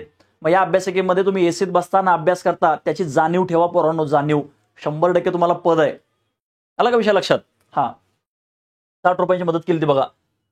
कराडच्या विद्यार्थी सभेत उत्कृष्ट निबंध वाचन प्रकारामध्ये कराडचे मामलेदार रावसाहेब जोशी व न्यायमूर्ती नागपूरकर यांनी 2 रुपयाचं बक्षीस दिलं होतं. किती रुपयाचं?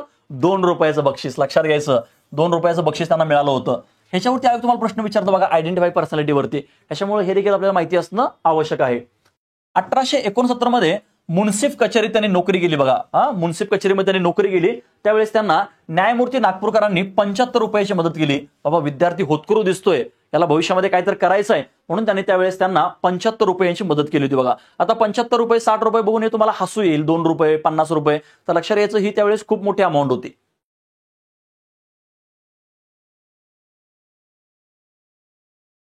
बघा, काही काळ त्यांनी कंपाऊंडर म्हणून पण नोकरी केली बघा.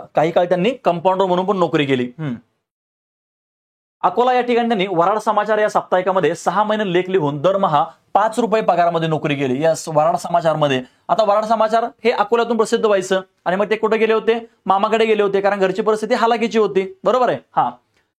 आगरकरांची डेक्कन कॉलेजमधील प्राध्यापक केरुनाना छत्रे यांनी आगरकरांची फी भरली होती बघा, डेक्कन कॉलेजमध्ये. बघा, लक्षात घ्यायचं, डेक्कन कॉलेजमध्ये त्यांची फी कोणी भरली होती? केरुनाना छत्रे यांनी भरली होती. परीक्षेला म्हणजे ज्या व्यक्तीला शिकायची इच्छा आहे, हे व्यक्तिमत्व बघ तुम्ही डोळ्यासमोर आणून बघा. इतिहास जो विषय ना, इतिहास विषय शिकायचा नाहीये, तो जगायचा विषय, जगायचा. आणि विषय जर जगला 100% मार्क आहेत. आला विषय लक्षात? फक्त काय आहे ना की इतिहास विषय समजून घेताना एक डायरेक्शन महत्वाचं असतं. क्लिअर आहे? एक आपल्याला डायरेक्शन आणि प्लस त्याच्यामध्ये कंटेंट जो असतो, काय वाचायचं आहे, कितपत वाचायचं आहे. संपूर्ण समाधान महाजन सरांची पुस्तकं वाचून मेले पुस्तकं, पण तरी देखील त्याला शेवटपर्यंत लिंक लागलीच नाही. समाधान महाजन असेल, कठारे सरांचा असेल, गाठाळ सरांचा असेल, बऱ्याच लोकांनी पुस्तकं वाचली. माझं म्हणणं, एवढी सगळी पुस्तकं वाचवण्यापेक्षा थोडीच अमाऊंट आहे ती फक्त तुम्ही काय करा. मी ऍडव्हर्टाइजमेंट करत नाही, कारण सुरुवातीला इतिहासाचा अभ्यास करताना मलाही त्रास झाला, भरपूर साऱ्या विद्यार्थ्यांना त्रास होतोय. तर माझं म्हणणं असं आहे की इतर जो का तुम्ही बाहेर पैसा वाया घालवता, तुम्ही तसं घालवत नसणार आहे, पण त्याच्यातून जर का तुम्हाला काही फायदा होत असेल तर तुम्ही अशी एखादी बॅच जॉईन करून घेणं आवश्यक आहे. कुठलाही विषय असेल, कुठलाही. मी ऍडव्हर्टाइजमेंट करत नाही, क्लास नाही लावला तरी चालेल, काही अडचण नाही. आला विषय लक्षात? पण हे तुम्ही एखादा बॅच जॉईन करून घेणं आवश्यक आहे. तुम्ही कुठेही करा, पण काय असतं ना की लेक्चर जॉईन केलं ना, एखादी बॅच घेतली ना, तर ती काय करते ना, एक ट्रॅक देते आपल्याला. क्लिअर आहे? हा बघा, आगरकरांची डेक्कन कॉलेजमध्ये फी कोणी भरली होती? किरोनाना छत्रे यांनी भरली होती. मी आता तुम्हाला असं म्हणत नाही, बघा मी असं म्हणत नाही की मी किरोनाना छत्रे व्हायचा प्रयत्न करतो, असं म्हणत नाही. ज्या लोकांचा खरंच काही जेन्युइन प्रॉब्लेम आहे त्याच्यासाठी आपण काय करू शकतो, म्हणजे काही ना काही आपण करू शकतो, लक्षात घ्यायचं. हा बघा, तर त्याने मला तसं सांगायचं आहे. आता सगळ्यात घ्या लक्षात महत्वाचं प्रभाव बघा, हर्बर्ट स्पेन्सर जे आहेत, हर्बर्ट स्पेन्सर तत्ववेत्ता आहे, याचं सोशलॉजी अँड इथिक्स, तसेच first principle social statics, first principle of ethics volume 2, त्याच्यानंतर easy on education, essay on education and hindered subject, या विषयांचा त्यांच्यावरती प्रभाव पडलेला आहे. त्याच्यानंतर गिबनच्या decline and fall of Roman empire या पुस्तकाने त्यांच्यावरती सर्वाधिक प्रभाव पडला. बघा, म्हणजे जास्त प्रभाव पडला. म्हणजे गिबन, हर्बर्ट स्पेन्सर, महात्मा फुलेंच्यावरती पण यांचा प्रभाव होता बरं का, लक्षात घ्यायचं. हा महत्वाचं आहे. जॉन स्टुअर्ट मिल याचा देखील महात्मा फुलेंच्यावरती प्रभाव आहे. जॉन स्टुअर्ट मिल यांचं on liberty subjection of women 3 essays on religion काय केलं आहे, हे यांचा देखील यांचा प्रभाव आहे. म्हणजे या तत्ववेत्यांनी ती पुस्तकं लिहिलेली आहेत आणि त्या पुस्तकांचा यांच्यावरती प्रभाव पडलेला दिसून येतो. त्याच्यानंतर सादिलबुवाच्या टेकडीवरती बसून टिळक आणि आगरकर यांच्यात बुद्धिप्रामाण्यवादी विचारांची संगत झाली बघा. आणि मग ते योगायोगाने दोघे एकत्र आले. बुद्धिप्रामाण्य विचारसरणी म्हणजे काय रे बाळांनो, जे योग्य आहे तेच करायचं आपल्याला, इष्ट असेल तेच बोलणार, म्हणजे जे खरं आहे तेच, अंधभक्त नव्हे, म्हणजे स्वतःच्या सदसद विवेक बुद्धीनुसार, म्हणजे जे चांगलं आहे जे वाईट आहे ते सगळं स्वीकारायची तयारी. बरोबर आहे? हा असं त्याला म्हणायचं बुद्धिप्रामाण्यवाद, म्हणजे स्वतःचा विचार करणं. टिळक आगरकरांनी याच टेकडीवर देश सेवेची शपथ घेतली बघा. प्रश्न निर्माण होऊ शकतो, सादिलबुवाची टेकडी, इतिहास व तत्वज्ञान विषयामध्ये त्यांनी 1881 MA पद घेतलं बघा. आला का विषय लक्षात? केले का? म्हणजे महाजनी सरांचं स्वप्न त्यांनी पूर्ण केलं. महाजनी सरांना चॅलेंज दिलं होतं शड्डू ठोकून की मी करणार, केलं. शैक्षणिक कार्य बघा, न्यू इंग्लिश स्कूलची स्थापना केली बघा त्यांनी 1 जानेवारी 1880 बघा. 1 जानेवारी 1880 इथं पुण्यामध्येच आहे. ठीक आहे. आता जे आपलं ऑफिस आहे माझ्या आशा अकॅडमीचं, हे जे आहे हे न्यू इंग्लिश स्कूल दिसतंय याच्या बॅक साईडला आहे. आला विषय लक्षात? हा, न्यू इंग्लिश स्कूलची स्थापना केली बघा 1 जानेवारी 1880 कुठं स्थापन केली? ही रोजी मोरोबादादा फडणीस यांच्या वाड्यामध्ये. ठीक आहे. आता ही इथं आलेले आहे. आता बघा लक्षात घ्यायचं, न्यू इंग्लिश स्कूल स्थापन करण्यामध्ये कोण कोण होतं? विष्णुशास्त्री चिपळूणकर, गोपाळ गणेश आगरकर, बाळ गंगाधर टिळक, महादेव बल्लाळ, नारायण मल्हार जोशी. ठीक आहे. हे काय त्यांच्यामध्ये सहभाग घेतला बघा. या लोकांच्या माध्यमातून ही न्यू इंग्लिश स्कूलची स्थापना झालेली आहे. आगरकर या शाळेमध्ये शिक्षक होते. पहिल्याच वर्षी भास्कर रामचंद्र अत्रे यांनी पहिली जगन्नाथ शंकरशेठ संस्कृत शिष्यवृत्ती प्राप्त केली. आणि मग या शाळेच्या माध्यमातून, म्हणजे न्यू इंग्लिश जे आहे या न्यू इंग्लिश स्कूलच्या माध्यमातून लक्षात घ्यायचं, जगन्नाथ शंकरशेठ संस्कृत शिष्यवृत्ती चालू केली होती. म्हणजे लोकांच्या मध्ये अवेअरनेस निर्माण व्हावा शिक्षणासाठी. आणि मग पहिली ती शिष्यवृत्ती कोणी घेतली रे बाळांनो? भास्कर रामचंद्र अत्रे यांनी शिष्यवृत्ती घेतली बघा. फर्ग्युसन कॉलेज बघा, स्थापना झाली तिची 2 जानेवारी 1885 गव्हर्नर फर्ग्युसनचे नाव देण्यास आगरकर व टिळकांचा विरोध नव्हता. आणि मग केसरी आणि मराठा वृत्तपत्रातून या कॉलेजवर त्यांनी टीका देखील केली बघा. नंतर टीका देखील केलेली आहे. कॉलेजचे पहिले प्राचार्य कोण होते? वामन शिवराम आपटे. याच्यावरती तुम्हाला प्रश्न विचारला जाऊ शकतो 1 लाइनरला, सरळ सेवा ते राज्यसेवा. हे असले प्रश्न राज्यसेवा मुख्यला पण येतात बरं का, लक्षात घ्यायचं. राज्यसेवा मुख्यला बघा. मी तुम्हाला एक सांगतो, आता जे काही युट्यूबला मी तुम्हाला सांगितलं बघा की Nandkumar, history by Nandkumar sir, तुम्ही काय करा, सर्च करा. त्याच्यामध्ये मॅरेथॉनचे 4 सेशन आणि 2 समाजसुधारकांचे लेक्चर. ठीक आहे. आता त्या समाजसुधारकांच्या लेक्चरमध्ये आणि याच्यामध्ये थोडाफार फरक आहे, जरा ऍडिशन केलेलं आहे याच्यामध्ये, लक्षात घ्यायचं की त्याच्यामध्ये काय आहे ना की ते 6 लेक्चर जर तुम्ही बघितले तर राज्यसेवा मुख्य 2023 सारखा पेपर सोडवला आता जानेवारी महिन्यामध्ये झालेला. तर लक्षात घ्यायचं, मी तुम्हाला जास्त सांगत नाही. जे काही एकूण 60 प्रश्न विचारले होते, 55 ते 60 प्रश्न, काही प्रश्न हे इतर विषयामध्ये पण मोडतात. ठीक आहे. मध्ये काय 55 ते 60 प्रश्न आहेत, त्याच्यामध्ये लक्षात घ्यायचं 50 ते 52 प्रश्न हे त्या 4 लेक्चरमधून कव्हर होतात. आला विषय लक्षात? म्हणजे एवढ्या कॉन्फिडन्सनं मी त्या ठिकाणी शिकवलेलं आहे. का बरं? कारण आम्ही स्पर्धा परीक्षांचा अभ्यास करत असताना आमच्या पाठी मागं म्हणजे नेहमी यशानं हुलकावणी दिली. ठीक आहे. म्हणजे बघा, एवढं मी तुमच्या समोर खरं बोलतोय, हे बोलायला पण एवढं काय लागतं, धाडस लागतं. ठीक आहे. अजूनही प्रयत्न चालू आहेत, पण म्हणावा असा नाहीये. पण चला ठीक आहे अजून चालू. मग जे होईल ते होईल. आता नाही का, एकदा पडलोय आर नाहीतर पार. काय होईल? एकतर तुटल नाहीतर फाटल, काय ना काय होईलच ना. बरोबर आहे. त्याच्यामुळं भविष्याची चिंता करायची नाही बघा. स्वामी विवेकानंदांनी काय सांगितलेलं आहे की भूतकाळातील विचारांची विषारी मुळे आणि भविष्याची चिंता माणसाला वर्तमानाचा दिवस जगू देत नाहीत. आला विषय लक्षात? त्याच्यामुळे लय पुढचा विचार करायचा नाही, पाठीमाग काय झालं विचार करायचा नाही. येईल तो दिवस जगायचा, व्यवस्थित अभ्यास करायचा, आणि सगळं व्यवस्थित करायचं, ठीक आहे. पण ध्येय मात्र लक्षात पाहिजे. फालतू विचार वेगळे आणि ध्येय वेगळं. ध्येय पाहिजेच. पहिले प्राचार्य प्राचार्य वामन शिवराम आपटे, पहिले प्राचार्य. आगरकर या कॉलेजमध्ये ग्रीक आणि रोम या देशांचा इतिहास शिकवत होते बघा. 1892 ते 95 नंतर आगरकर काय झाले, याच कॉलेजचे प्राचार्य झाले बघा. लक्षात घ्या. फर्ग्युसन. सुधारक वृत्तपत्र बघा, स्थापना केली त्यांनी 15 ऑक्टोबर 1888 ला. कधी स्थापना केली? 15 ऑक्टोबर 1888 ला स्थापना केली बघा. आता लक्षात घ्यायचं, 15 ऑक्टोबर 1888 ला स्थापन करण्यापाठी मग एक महत्वाची घटना देखील या ठिकाणी घडली होती. कुठली घटना घडली होती मी सांगतो तुम्हाला. बघा, दसरा सणाच्या मुहूर्तावर त्यांनी स्थापन केलं सुधारक वृत्तपत्र. म्हणूनच गोपाळ गणेश आगरकरांना सुधारक असं म्हणलं जातं. आगरकर जे आहे ते आगरकरांना काय म्हणलं जातं? सुधारक असं म्हणलं जातं, ठीक आहे. दसराच्या सणाच्या मुहूर्तावर त्यांनी केलेलं आहे. त्याच्यानंतर बघा, उद्घाटक कोण होते? गोपाळकृष्ण गोखले उद्घाटक आहे त्याचे. कोण? गोपाळकृष्ण गोखले. भाषा कुठली होती ही? मराठी आणि इंग्रजी. इंग्रजी भाषा कोण सांभाळत होतं? नामदार गोपाळकृष्ण गोखले. मराठी भाषा कोण सांभाळत होतं? आगरकर सांभाळत होते, ठीक आहे. ब्रीद वाक्य बघा काय आहेत? इष्ट असेल तेच बोलणार आणि साध्य असेल तेच करणार. याला म्हणायचं बुद्धी प्रामाण्यवाद.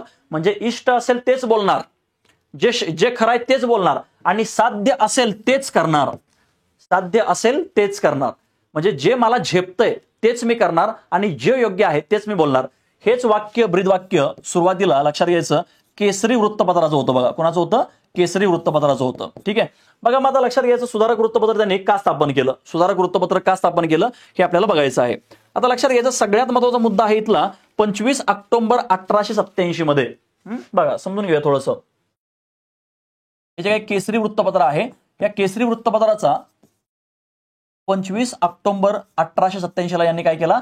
राजीनामा दिला. कधी राजीनामा दिला? 1887 ला. बघा, लक्षात घ्यायचं. आणि यांनी हे कधी स्थापन केलंय?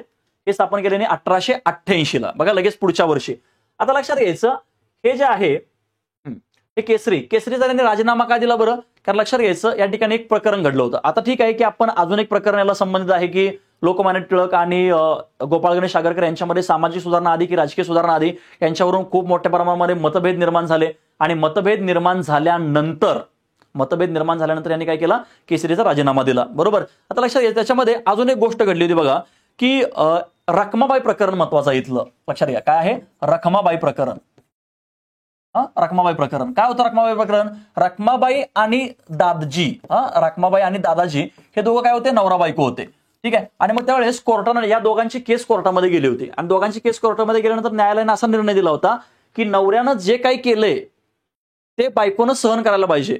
नवरा कितीतरी वेडावाकडा असेल किंवा त्याने शिवाय शाप दिला किंवा मारहाण केली तरी देखील ते बाईनं काय केलं पाहिजे? सहन केलं पाहिजे. एका स्त्रीनं सहन केलं पाहिजे आणि त्याच्याच घरात राहिलं पाहिजे. आणि मग लक्षात घ्यायचं, याच्यामध्ये या प्रकरणामध्ये लोकमान्य टिळकांनी कोणाची बाजू घेतली? दादाजीची बाजू घेतली. तर लगेच दुसऱ्या बाजूला रखमाबाईची बाजू कोणी घेतली? गोपाळ गणेश आगरकरांनी घेतली बघा. आणि त्याच्यामुळे यांच्यामध्ये काय झाला? पुन्हा एक वादाची ठिणगी यांच्यामध्ये पडली बघा. कारण बघा, लक्षात घ्यायचं की स्त्री शिक्षणाचे पुरस्कर्ते आहेत. मग लोकमान्य टिळक असं काय करू शकतात? आणि जर समजा त्या स्त्रीनं तसं नाही केलं, जर त्या स्त्रीनं घर सोडायचा विचार केला तर त्या स्त्रीला लक्षात घ्यायचं 4 महिन्याची जेल व्हायची. काय व्हायची? 4 महिन्याची जेल व्हायची. आणि मग या प्रकरणामध्ये गोपाळ गणेश आगरकरांनी रखमाबाईची काय केली? बाजू उचलून धरली. हा एक मुद्दा टिळकांचा यांना पटला नाही. त्याच्यामुळे टिळकांच्या विचारांच्या पासून यांनी फारकत घेतली. सुरुवातीला टिळकांच्या विचारसरणीने प्रेरित होऊन हे एकत्रित जरी आले असतील तर नंतर मात्र याचे विचार पटलेले नाहीत आणि हे पुन्हा बाजूला गेले. आणि म्हणून केसरी पदाचा राजीनामा दिला आणि 1888 ला लगेच त्यांनी सुधारक नावाचं वृत्तपत्र काढलं. आला विषय लक्षात? रखमाबाई प्रकरण कोणाशी संबंधित आहे? गोपाळ गणेश आगरकरांशी. आता बघा, केसरीतील लेख लिहिले बघा त्यांनी. नेटिव्ह लोकांस इंग्रजांसारखे धाडस येईल का? नेटिव्ह म्हणजे भारतीय लोकांना इंग्रजांसारखं काय होईल? धाडस येईल का? म्हणजे काय? सामाजिक चालीरीती रूढी परंपरा यांच्यातून बाहेर पडणं आणि स्वतःचं अस्तित्व निर्माण करणं ज्या पद्धतीनं त्यांनी केलं इंग्लंडच्या देशवासियांनी, तसं भारतीय लोकांना जमेल का? असं आर्थिकदृष्ट्या, अर्थशास्त्रदृष्ट्या बालविवाहाचा विचार त्यांनी मांडला बघा. हे लेख लिहिले त्यांनी. लेख स्त्री दास्य विमोचन, विभक्त कुटुंब पद्धतीचा पुरस्कार, याच्यासाठी हे काय लिहिलं? स्त्री दास्य विमोचन. आमच्या निकृष्ट स्थितीस कारण कोण? हा देखील त्यांनी काय केलाय? त्या ठिकाणी लेख लिहिलेला बघा केसरीमध्ये. प्रजोत्पादन व द्रव्योत्पादन, संतती आणि संपत्ती, हे देखील त्यांनी लेख लिहिलेले आहेत. हिंदुस्थान देश बुडाला हो बुडाला, स्त्री शिक्षणावरील लेख विचार आहे बघा. हा लक्षात घ्यायचं. प्रजोत्पादन व द्रव्योत्पादन कशावरचं आहे? संतती आणि संपत्ती यांच्यावरचं आहे. हिंदुस्थान देश बुडाला हो बुडाला, स्त्री शिक्षणाचं महत्व. कारण जर का लक्षात घ्या, आपल्याकडे होतं बघा की स्त्रियांचं महत्व सांगणारा हा काय आहे? लेख आहे. आपल्याकडे होतो बघा, शिकलेली आई घर पुढं नेई, अडाणी आई घर मागं नेई. आता लक्षात घ्यायचं, वास्तविकता तो नारा त्यावेळेस चुकीचा होता. कारण लक्षात घ्यायचं, अडाणी आई ही घर पाठीमागे ठेवेलच असं नाही. बरोबर आहे, हा लक्षात घ्या, ते स्लोगन चुकीचा होता बघा सुरुवातीला. अतिशहाणा त्याचा बैल रिकामा, बालविवाहावरती आधारित त्यांनी काय केलाय, लेख लिहिलाय. आता लक्षात घ्यायचं, आयोग कधी कधी काय करू, म्हणजे आयोगाने असं तर अजून प्रश्न विचारलेला नाहीये, पण विचारू शकतो भविष्यामध्ये. हे जे लेख लिहिलेत ना, हे लेख आणि त्याचा विषय, अतिशहाणा त्याचा बैल रिकामा, विषय काय या लेखाचा, बालविवाह. त्याच्यानंतर हिंदुस्थान देश बुडाला हो बुडाला, या लेख लिहिला. या लेखाचा विषय काय, लेखाचा विषय स्त्री शिक्षणावरील विचार. इंग्लंड शिवाय आम्हाला गती नाही, रशिया युद्धादरम्यान त्यांनी हे लिहिलेलं आहे बघा. सुधारक मधील लेख बघा, आता आपण केसरीतील बघितले. सुधारक मधील हिंदू समाजाच्या दुरावस्थेची कारणं, गुलामांचा राष्ट्र, भारत कसा गुलाम बनला, तो का एकत्रित होऊ शकत नाही, याचं त्यांनी सांगितलेलं आहे. त्याच्यानंतर इंग्रजांचं अनुकरण करा पण अंधाधुकरण नको, स्वयंवर, आमच्या स्त्रियांचे पेहराव, हे अनेक ठिकाणी लिहिलेले आहेत बघा. अनाथांचा वाली कोण नाही, हा त्याने एक लेख लिहिला. कशामध्ये, केसरीमध्ये लिहिला, सॉरी कशामध्ये लिहिलं, सुधारक मध्ये लिहिलं बघा. सुधारक मधले हे लेख आहेत. आता लक्षात घ्या, आयोग तुम्हाला बऱ्याचदा प्रश्न विचारतं, खालीपैकी कोणते लेख सुधारक मध्ये लिहिले आणि खालीपैकी कोणते लेख हे केसरीमध्ये लिहिले, याच्यावरती देखील आयोग तुम्हाला प्रश्न विचारू शकतं. त्यामुळे माहिती पाहिजे आपल्याला. अनाथांचा वाली कोणी नाही, विद्यापीठांचा कला शाखेचा त्रैवार्षिक शिक्षणक्रम अत्यंत कष्टावह झाला असल्याची टीका व देशी भाषेला प्रोत्साहन देण्यासाठी यांनी हे लिहिलेलं आहे. समज नाही हेच, बालिका विवाह आणि वृद्ध विवाह यावर टीका, ज्याला बघा लक्षात घ्यायचं आपण जरट विवाह असं म्हणतो. काय असतो जरट विवाह, म्हणजे की ज्याच्यामध्ये पुरुष हा जवळपास 40-45 वर्षाचा असतो, तर महिला किंवा जी काही बालिका आहे, म्हणजे जी काही नवरी होणारी आहे, ती जवळपास कुठेतरी 7, 8, 10, 12 अशी वर्षांची असते. मग मला सांगा, एवढ्या मोठ्या जे काही वय आहे, हे वय कसं तोडायचं सांगा बरं. चुकीचं आहे हे. दारूबाजी, मूर्तीपूजेचा उद्रेक, हे देखील त्यांनी लेख लिहिले बघा. आम्हा पुरुषांचा पेहराव, त्याच्यानंतर शहाण्यांचा मूर्खपणा, शहाण्यांचा मूर्खपणा म्हणजे हे विधवांचे दुःख त्यांनी त्या ठिकाणी मांडलेलं आहे. त्याच्यानंतर पांचजन्यांचा हंगाम, प्रेतक्रिया व प्रेतसंस्कार, हे देखील त्यांनी लिहिलेले आहेत. ठीक आहे, आता आपण काय करूया की गोपाळ गणेश आगरकरांचे जे काही लेख वगैरे आहेत, ह्यांच्यावरती आपण काय करणार आहे, एक स्पेशल लेक्चर युट्यूबला आपण घेऊन येणार आहे. विकार विरसित या नावाने शेक्सपियरच्या हॅमलेट नाटकाचं भाषांतर केलं बघा त्यांनी. विकार विरसित, हे हॅमलेट हे मूळ आहे, हॅमलेट हे नाटक मूळ आहे. या हॅमलेटचं त्यांनी काय केलं, विकार विलसित याच्यामध्ये काय केलं, रूपांतरित केलं. आणि हॅमलेट हे नाटक कोणाचं आहे, शेक्सपियरचं आहे. त्याच्यामुळे इथं पण एक वन लाईनर प्रश्न तयार होऊ शकतो बघा. डोंगरीच्या तुरुंगातील आमचे 101 दिवस, हा त्यांनी ग्रंथ लिहिला बघा. गुलामगिरी शस्त्र लेख लिहिला. फुटके नशीब हे त्यांचं आत्मचरित्र आहे, आत्मचरित्र फुटकं नशीब. 1934 साली आगरकर हायस्कूल ही मुलींची शाळा चालू केली बघा, 1934 ला. आता यशोदाबाई आगरकर या गोपाळ गणेश आगरकर यांच्या पत्नी, त्यांनी 1930च्या सविनय कायदेभंगाच्या चळवळीमध्ये अकोल्यातून सहभागी झाले होते बघा. म्हणजे त्यांच्यापासून प्रेरणा घेऊन त्यांच्या पत्नी देखील याच्यामध्ये आलेल्या आहेत.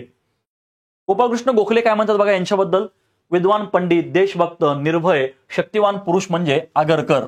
यांच्यासारखी माणसं कित्येक वर्षात एखाद्या वेळी जन्माला येतात, म्हणून त्यांचा मृत्यू हा राष्ट्रीय आपत्ती ठरतो. म्हणजे गोपाळ गणेश आगरकरांच्या मृत्यूला राष्ट्रीय आपत्ती संबोधणारे कोण आहेत, तर ते म्हणजे गोपाळकृष्ण गोखले. खांडेकर काय म्हणतात बघा, विष्णुशास्त्री चिपळूणकर व आगरकर हे मराठीतील 2 श्रेष्ठ निबंधकार आहेत. विष्णुशास्त्री चिपळूणकरांची निबंधमाला आहे बघा, प्रसिद्ध आहे. विष्णुशास्त्री चिपळूणकर बघा काय म्हणतात, टिळक व आगरकर हे महाराष्ट्राच्या सामाजिक राजकारणातले द्वंद्व समास आहेत, असं त्यांनी सांगितलेलं आहे. त्याच्यानंतर बघा, बुद्धिप्रामाण्यवादी समाजसुधारकांचे अग्रणी, बुद्धिप्रामाण्यवादी समाजसुधारकांचे अग्रणी असं कोण म्हणतंय, विष्णुशास्त्री चिपळूणकर आगरकरांच्या बद्दल बोलतायत. महत्वाचं आहे आपल्यासाठी. येस, बघा आता काय करायचं आपल्याला, हे जे काही लेक्चर आहे, हे लेक्चर आता आपल्याला काय करायचं या ठिकाणी थांबवायचं आहे. आणि मग जो काही नेक्स्ट भाग आहे तो देखील आपल्याला या ठिकाणी बघायचा आहे. ठीक आहे, भेटूया लवकरच नेक्स्ट लेक्चरला. तोपर्यंत नमस्कार.